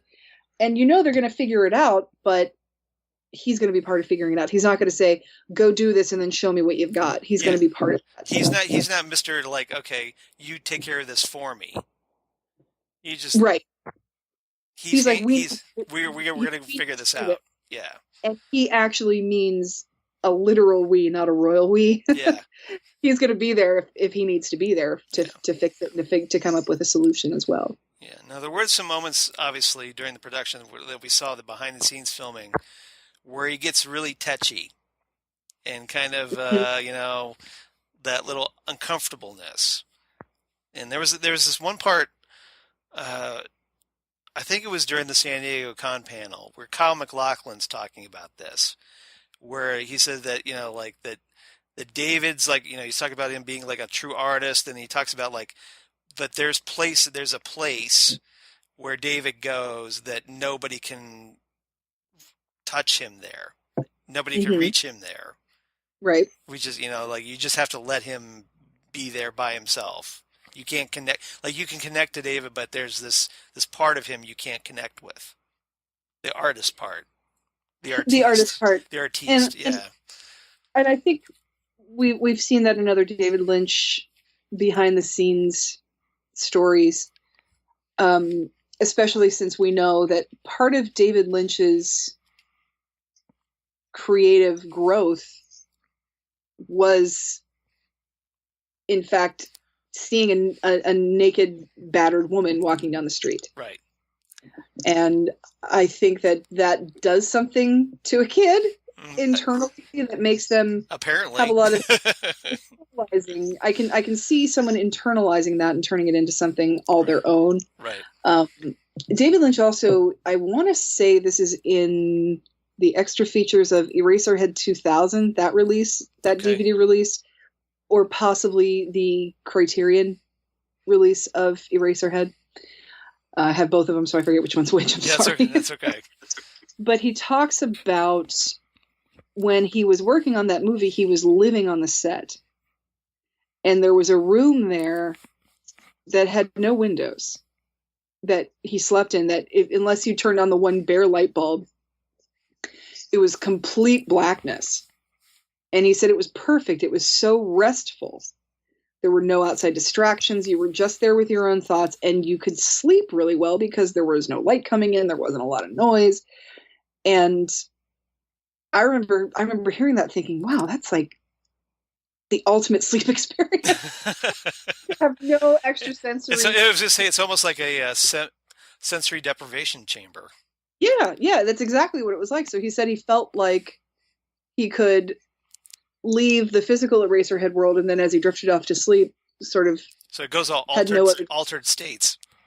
Kind of altered statesy, yeah, kind of altered statesy, which is very, very interesting. And I think And David Lynch, as we've seen in behind the scenes and interviews, he's not a particularly verbose person.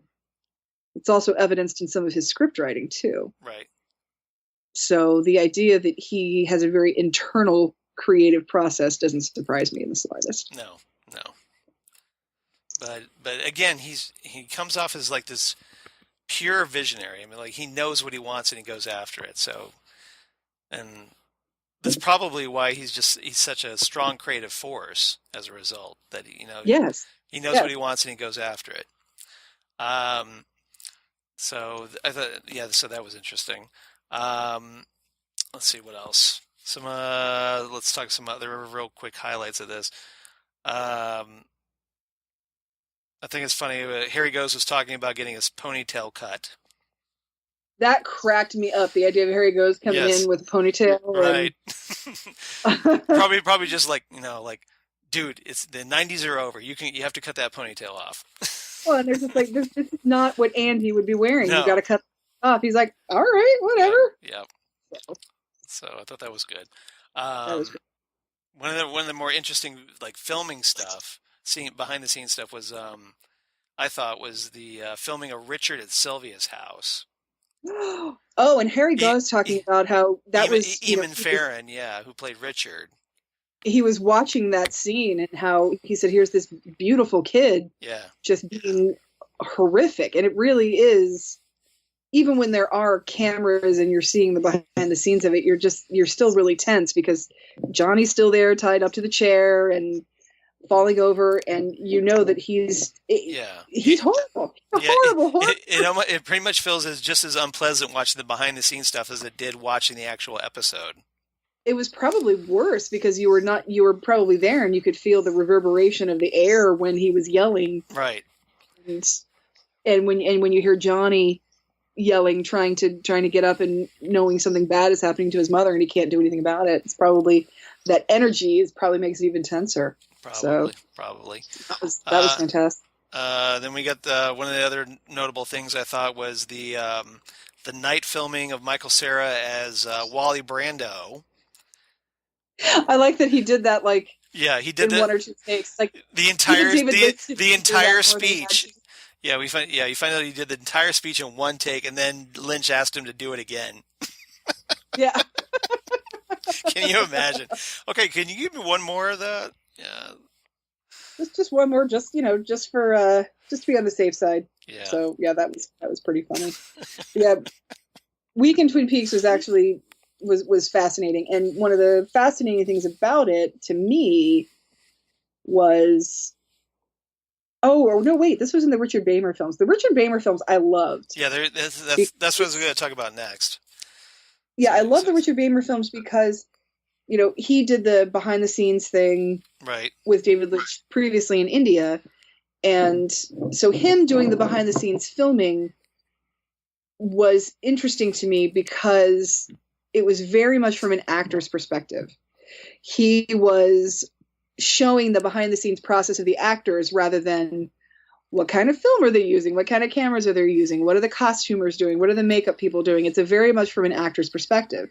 And it felt like everybody was very open and warm to the concept of his filming them, because they knew him, because he was Richard Beymer. He was there. He had been there for a while, and them showing the actors learning how to say and practicing saying their dialogue in reverse.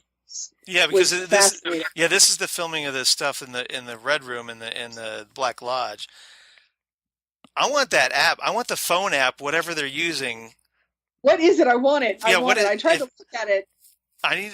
We need to look this up. So if anybody knows what app they were using to record the backward speech, I want to know that, because that was awesome. That apparently you can record your voice and then it'll play it back in backwards fashion. So you can memorize. So you can memorize the backwards version. Right. They would say what they needed to say, and then they would play it back to them, and then they would say that phonetically. Yeah. Because I'd always heard that that's how they did that. That what they did is they filmed the actors saying it backwards. Right. But they probably had to record it on audio tape or something back then. Right. So they record the actors saying the dialogue backwards, and then they played the film backwards so it would play it forwards. I'd always heard that that's how they did it, but I'd never seen it. So to actually see it, to me, was fascinating. That was me hearing 26 years of a legend and finally seeing it in action. So that was amazing. Yeah, and now, obviously, with the advances of technology, they can just pull up a phone app and just do it right there quickly.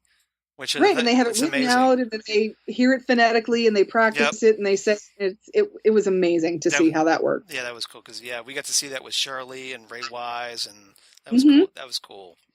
I like that a lot. You talked about the whole like Laura flailing and screaming and all that. Right. Let's see what else. In the second Bamer film, I had Bad Milk and Daradoon. We were talking about getting that Richard Bamer did better with the food in India than he did in Mexico. Yeah. So we got to see like Carol Strucken doing the backward speech, and Carol Strucken, and then Phoebe Augustine as American Girl. We got to see that sequence. That was cool. Yeah, that was really cool. And this is where you can see David Lynch pouring blood by Ray Monroe's head. By the way, yes, which is worth it. It's totally worth watching that. We get a lot of stuff. Like we get to see like Al Strobel and Kyle MacLachlan, going through the Black Lodge to go see Philip Jeffries. Mm-hmm. Which is just if you're a Twin Peaks fan, this is just pure gold to watch this behind the scenes stuff. I loved how everybody was so enchanted by the curtains. Even David Lynch is like, don't those curtains beautiful? Like once the curtains are finally up and the floor is laid properly, everybody's just amazed by it. And even Kyle MacLachlan said that there's something about looking at that flooring that puts you in another place. Yeah, he's talked about that. It has a different vibe. And filming in the Red Room, and I can obviously because I would think it seems so otherworldly, and it's perfect. So we get to see filming of Kyle as Dougie, which is kind of cool to see. I love Kyle like being kind of like a turtle in the chair, and then like sitting up like when he comes into the suit. Right. That part of that was actually Kyle MacLachlan, and part of that was the computer generated effect. But I loved seeing back to the waiting room again for a second. I loved knowing that that's a real place. Yeah. It's not just a tiny corner of a room that's been digitally modified to be larger. That's a huge, gigantic studio made up to look like that, with hallways that people walk through, and that when you see footage of the floor just going by you, it literally is some dude just pulling the camera backwards. Yep. And getting footage of the flooring. I think that's fantastic. Yeah. I love it when I see that things, because so often these days you can't just take for granted that something's real. Yeah.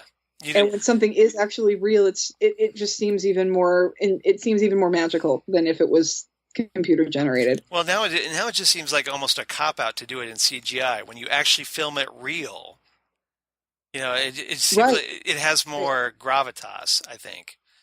It just seems more magical because you actually have to use more human ingenuity to figure out a way to do it in the real world, rather than say, okay, we'll talk to one of the programmers and see what they can cook up for us. Exactly. It's not the easy fix. No, definitely. All right. Anything else about the Bamer films before we move on? Because I know we're running long. No, I think the Bamer films were one of my favorite things on this. Yeah, they are good. And again, if you're really into the Black Lodge stuff, this behind the scenes filming is it's gold. It's amazing. And then we have the big disc 8 with the double R exterior menu, where this is all the special features, and the big thing, of course, is the Impressions: A Journey Behind the Scenes of Twin Peaks documentaries, which totals about 4 hours 51 minutes. It's 4 hours of behind-the-scenes footage. Yeah. It is enthralling. Yes. It doesn't sound like it would be, but it's enthralling. And there's really not much that we can say about it. Right.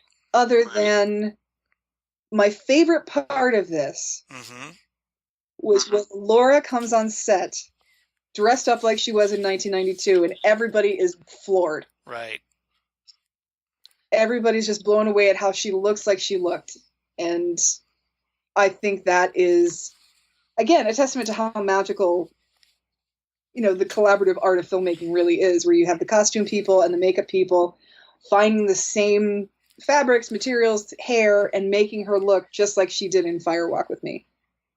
And everybody was just blown away by it. And if you obviously it can't be that. I mean, it can't be easy because it was 25 years ago. So you're obviously your body goes through these changes, and like you're talking then a 20-something woman versus a 40-something woman now. Right. And if you walk on set and the people who are making the movie believe that it's 1992 again, you're done. You did your job. It's perfect. It is perfect. Totally agree. We did again. This is a gold mine if you're into behind the scenes filming, because we get stuff like, we had the filming of Laura meeting Cooper in the woods, like you talked about. We see Jerry in the woods. Yes. Which was great. Nido, we see like when Nido wakes up. Filming inside the Palmer house. Painting the stitches on Nido. Yeah. Again, Lynch being very hands-on, and he's very much so. He gets like we see him like being like very particular about how he wants that pool of gold liquid, that gold oil.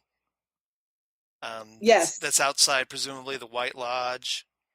Right. The gateway to look, and we get stuff like David Patrick Kelly playing a ukulele, which is kind of funny to watch. Which is awesome. Yeah. And Lynch kind of coaching Sherilyn Fenn about how to approach Audrey and how she feels about Charlie. So that was good. And then we see Lynch instructing Kyle MacLachlan and Laura Dern during that scene where Cooper and Diane enter the hotel room. Again, that's got to be awkward as hell. With that leads to, of course, to the world's worst sex scene ever. The world's least sexy sex scene. Yeah. Well, no, that's not true. The least sexy sex scene I've ever seen is Requiem for a Dream. I haven't seen that. I'm not going to describe it. We're going to leave it at that. Okay. Don't watch it. Okay. Fair warning. I think I told you when I watched Requiem for a Dream, I mentioned it to Chris, and I mentioned something about Jennifer Connelly being naked in it.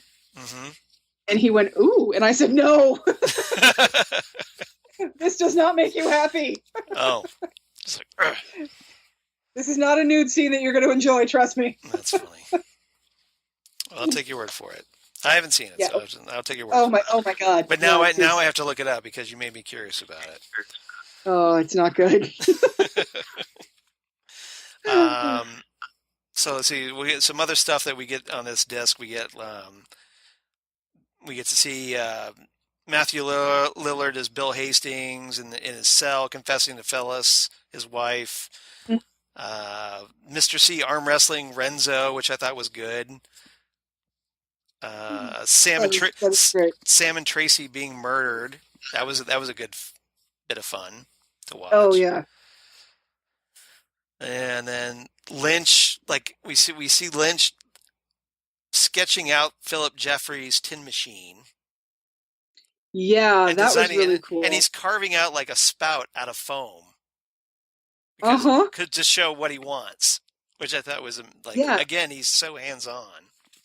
It's so hands-on, and I still am wondering what exactly is the deal with that. Like, where did he come up with that idea? Where did that vision come from? What is it supposed to symbolize? Well, probably a dream, knowing Lynch, but yeah, that's true. I'm sure he gets a lot of his ideas. Maybe he keeps like a dream journal and he writes this stuff down for later. Yeah, maybe that's true. You think he would?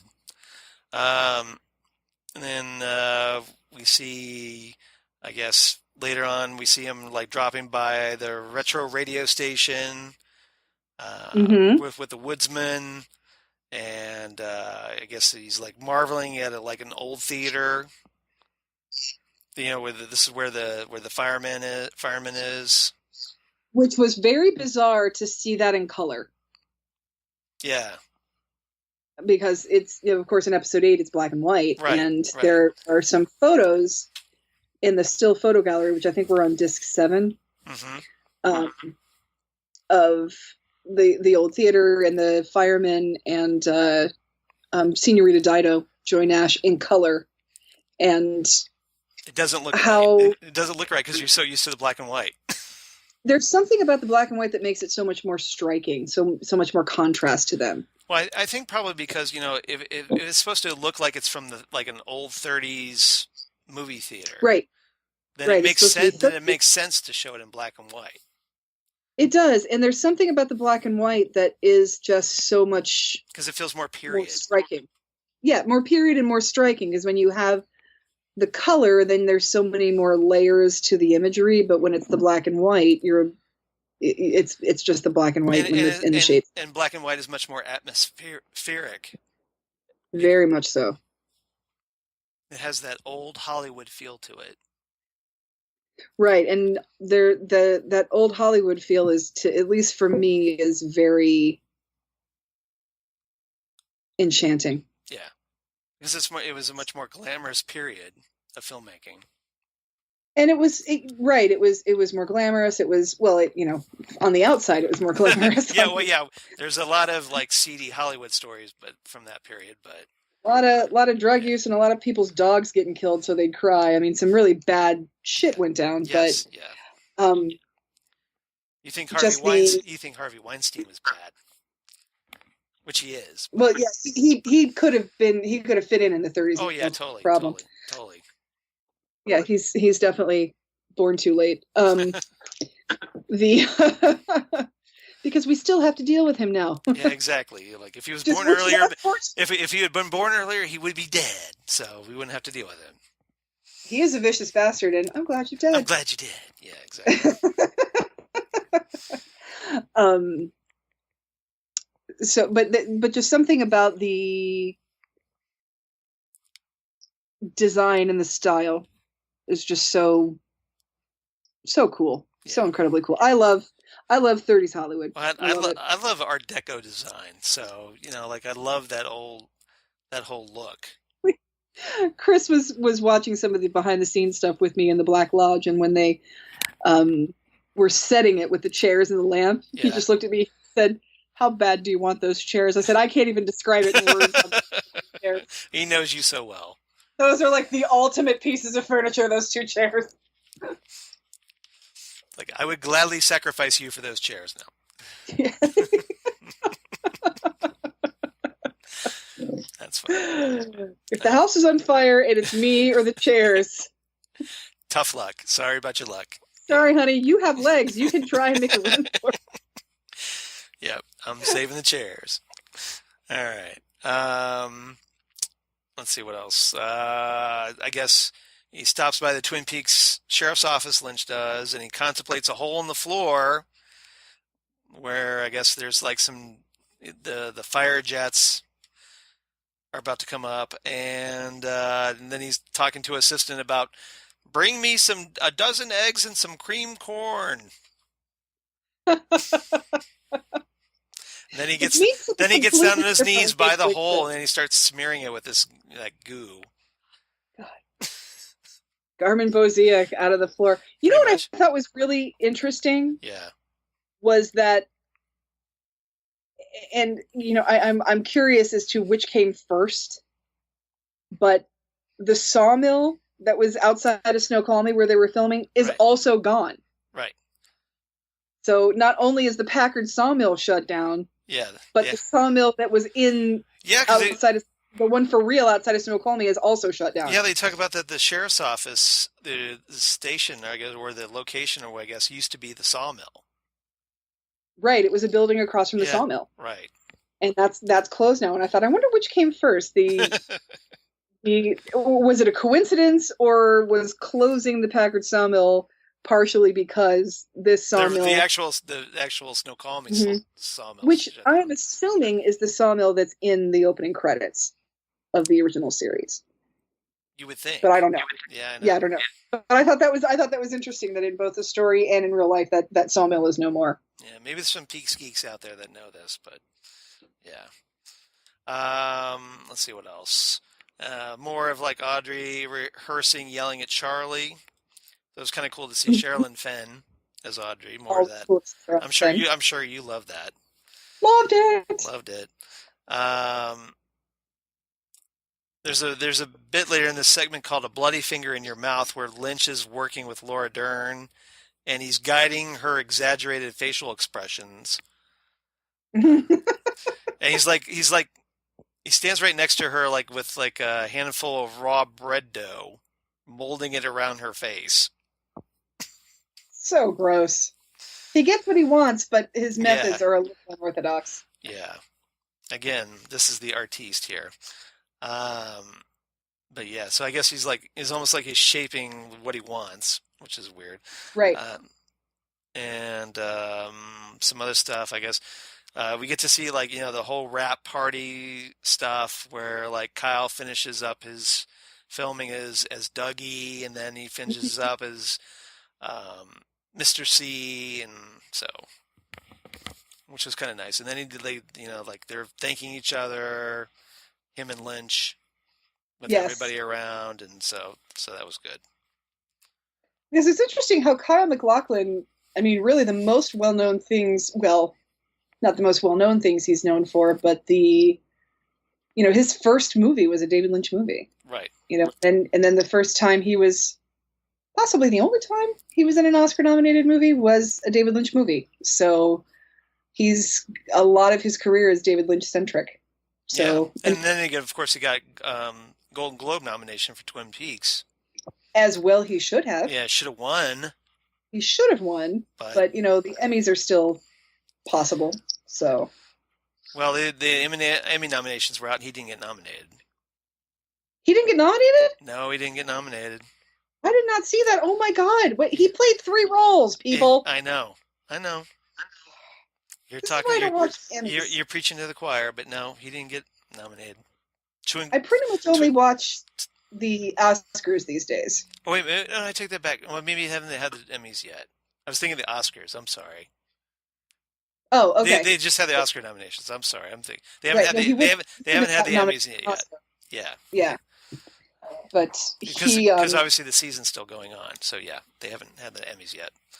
Yeah. Okay, never mind. So rant over about the Emmys. So never mind. Good. All right. We still have a shot. Exactly. Well, Fingers crossed. The Golden Globes. The Golden Globes does sort of dictate what we're going to see at the Oscars or the Emmys. So. And the problem with this is because Twin Peaks was last summer. Mm-hmm. That carries over into this season. Because apparently, I think they do the cutoff at like the end of May or whatever. I don't remember. I think it's like the end of May because that's when the actual TV season, for the networks ends. Okay. Is the May sweep? So. I haven't watched the Emmys in decades. So. Yeah. So hopefully we'll get some Emmy noms. Anything else about the special features disc? No, just I wasn't sure about watching 4 hours of behind the scenes footage, but it was enthralling. Yeah. It was really enthralling. I was fascinated by it. I would watch it again. Yeah. It was very cool. Yeah, it's just kind of so interesting that obviously I don't think we got that kind of behind the scenes footage with the original show. So it's kind of cool to see this now. And it's amazing that we get so much from this. Mm-hmm. Like they documented so much. They just documented the hell out of this. Oh, they did, and it was really cool. Yeah, it is. You'd think watching the same scene being filmed over and over again would get boring after a while, but oddly it doesn't. Yeah. So my rating for this whole thing, I gave it 10 out of 10 special features discs because that was pretty awesome. That's pretty good. I gave it 10 out of 10 old yellow rotary phones. Nice. Very cool. That apparently Big Ed's waiting by. Yes, David, this is not a good number. You're gonna give me a good number. Is there a number where I need to get a hold of you? So yeah. This is a good number to reach you, David. This is not a good number. yeah, I definitely think this one is for sure worth buying. Yeah. For the extra features and specifically for the Richard Beymer films, which are my favorite part of this. And the behind the scenes stuff is really, really cool. Unless you just really hated season 3, I don't know why you wouldn't buy this set. Even the packaging is really cool. It is pointy. It is pointy. Yeah, you have to be very careful because it's all jagged to match the chevron pattern in the Black Lodge. It's the opening is jagged, so be careful you don't snap little corners off or anything like that. It is pointy. You don't want to ruin your set either, so you don't want it to. No, you don't. So, but yeah, it's pretty cool because obviously you have Kyle's face, which is like Mr. C and Cooper, and then you open it up and Dougie's underneath. So, and there's Dougie. And then Laura, the glowing golden Laura orb is on the back. Yes. So yeah, it's a beautiful set for sure. It is. So yeah, it's an amazing collection. So definitely worth it. So is this only available on Blu-ray? I didn't even look. No, I think it's DVD too. Okay. And you could obviously get it on digital if you want, but it's nice to have the discs. It is nice to have the disc. Yeah. Now, I will say there is no booklet, so you're not missing anything out with that, but it is cool menus, cool packaging, things like that. Yeah, apparently all the stuff that would have been in the booklet is all in the special features disc because it's right, because there is a photo gallery on the disc that you can just arrow through. Yeah. So yeah, it's an amazing release. All right, so what are we going to talk about next time? What are we going to talk about next time? Yeah, we talked about maybe either the autobiography of Special Agent Dale Cooper. Let's do that. You want to do that? I do. Okay, let's do that then. So I think that's because I dug out my copy. Yeah, dust him off, baby. Oh yeah, that's. Let me see. Hang on, let me see what I've got here. What do I have that I can dust off? So yes, this will be. Check this out. Oh yeah, there's the audio. The audio cassette. Yep. I've got mine as well. So that's the tapes. That's separate. That's not the autobiography. Right. No, it's not like it's an audiobook. No, it's yes. So we're gonna talk about the autobiography of FBI Special Agent Dale Cooper, My Life, My Tapes, and this is written by Scott Frost back in the day, back in 1990, presumably, as one of the official Twin Peaks tie-ins. Yes. And so if you enjoyed us when we went through the secret diary of Laura Palmer, well, now we're going to do Cooper's biography. Now we're doing Cooper. Yes, right. This is 1990 book club again. Exactly. So we'll be back in a couple weeks, and we will talk about that. So everybody, thanks for listening to us here on Ghostwood. And if you want to reach us on Ghostwood, why don't you reach us at ghostwoodpodcast@gmail.com. We'd love to hear from you. Let us know what you think, what you thought of the Season 3 set, or what you think of, if you've read the autobiography of Dale Cooper, what do you think about that as well? We'd love to get your thoughts on that. So you drop us a line there, or you can reach us on the Twitter machine at GhostwoodCast, or you can reach us on Facebook at Ghostwood, the Twin Peaks Podcast. We definitely appreciate any likes and follows therein. We've gotten a number of them since then. So yeah. And also, yes, please subscribe to us on iTunes, on Apple Podcasts, where that helps people find us. And if you would like us, or give us rate us and review us, that also helps people find us, because apparently it kind of jumpstarts Apple's algorithms, so that hopefully people notice us more. Right, when people look for Twin Peaks Podcast, if you have subscribed and rated us, it will help people find us. Also, yes, we don't do this podcast by ourselves. No, we don't. We are part of a larger group of Central Ohio podcastians under the blanket of Southgate Media Group. Yes. And you know how every once in a while you'll be cleaning out your pockets to do the laundry, you'll find like $1 or something in there. Yep. and you're like, oh, what do I do with this? Well, you should join the Southgate Media Patreon page. Yes, please do, because that helps keep this show afloat. Because helps Rob Southgate pay the bills.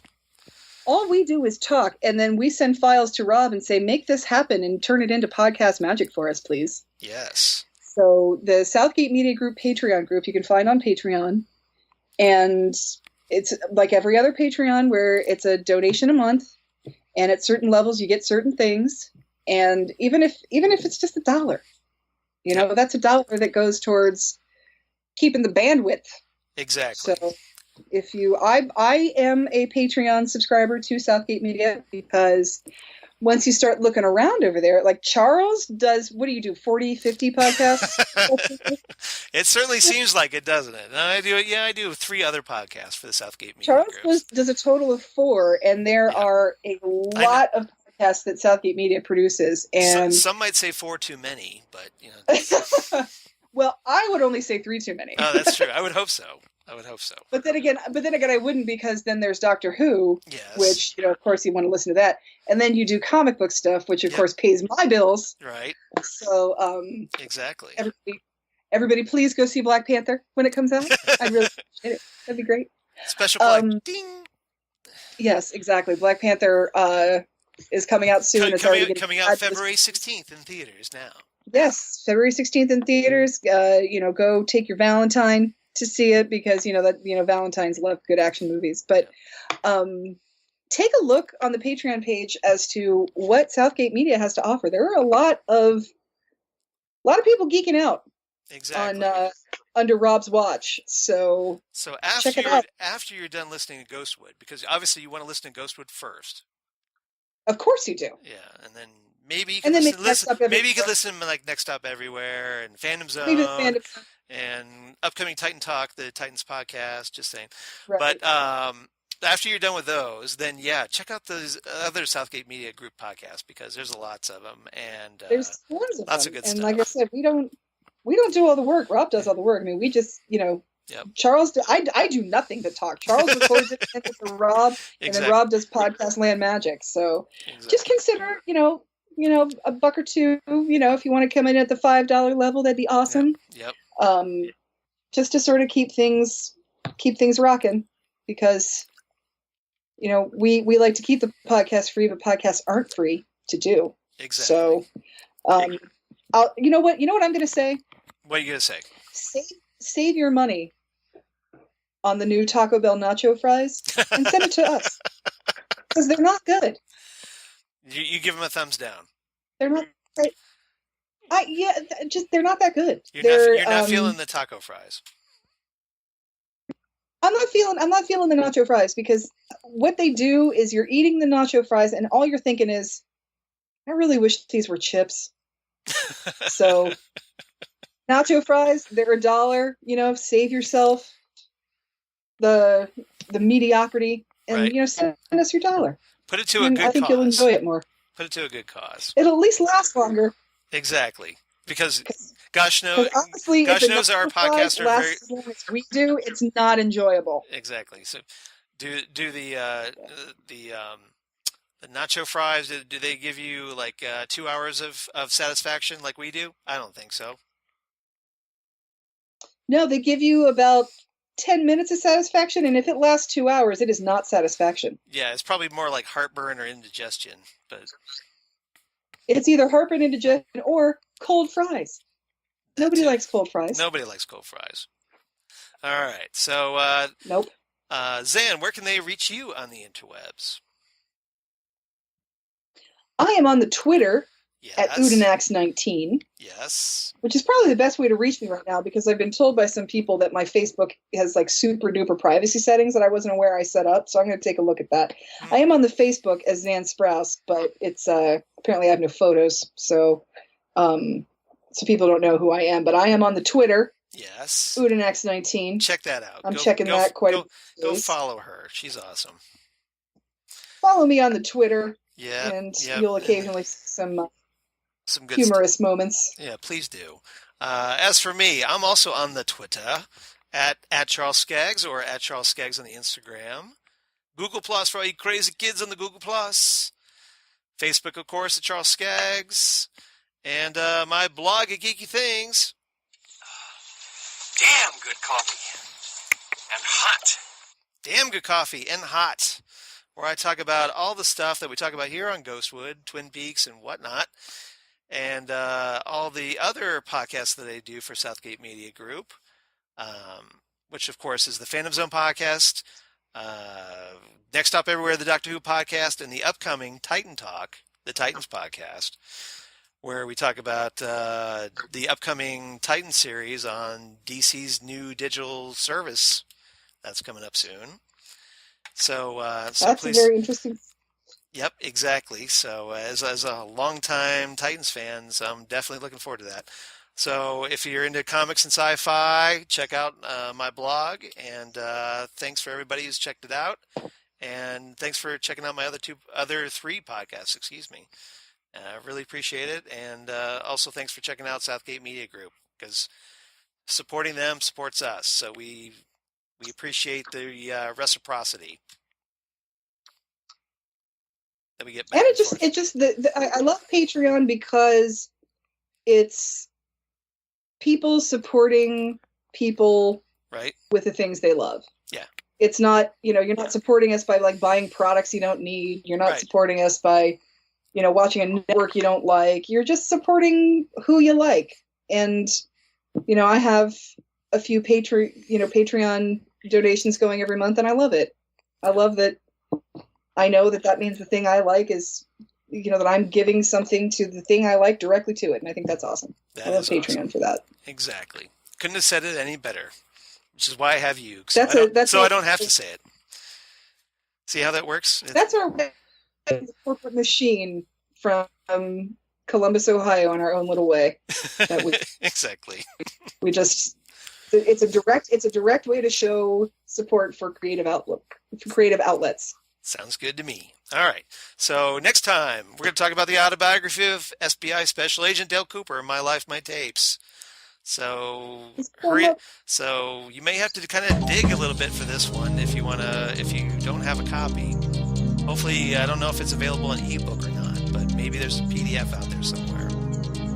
Yeah, that's a good question. I don't know if this is still in print. And if it's not, hey kids, you saved your money. We'll review it for you. Exactly. So thanks for everybody for listening to Ghostwood, and we will see you again in 2 weeks. Bye, everybody. Bye.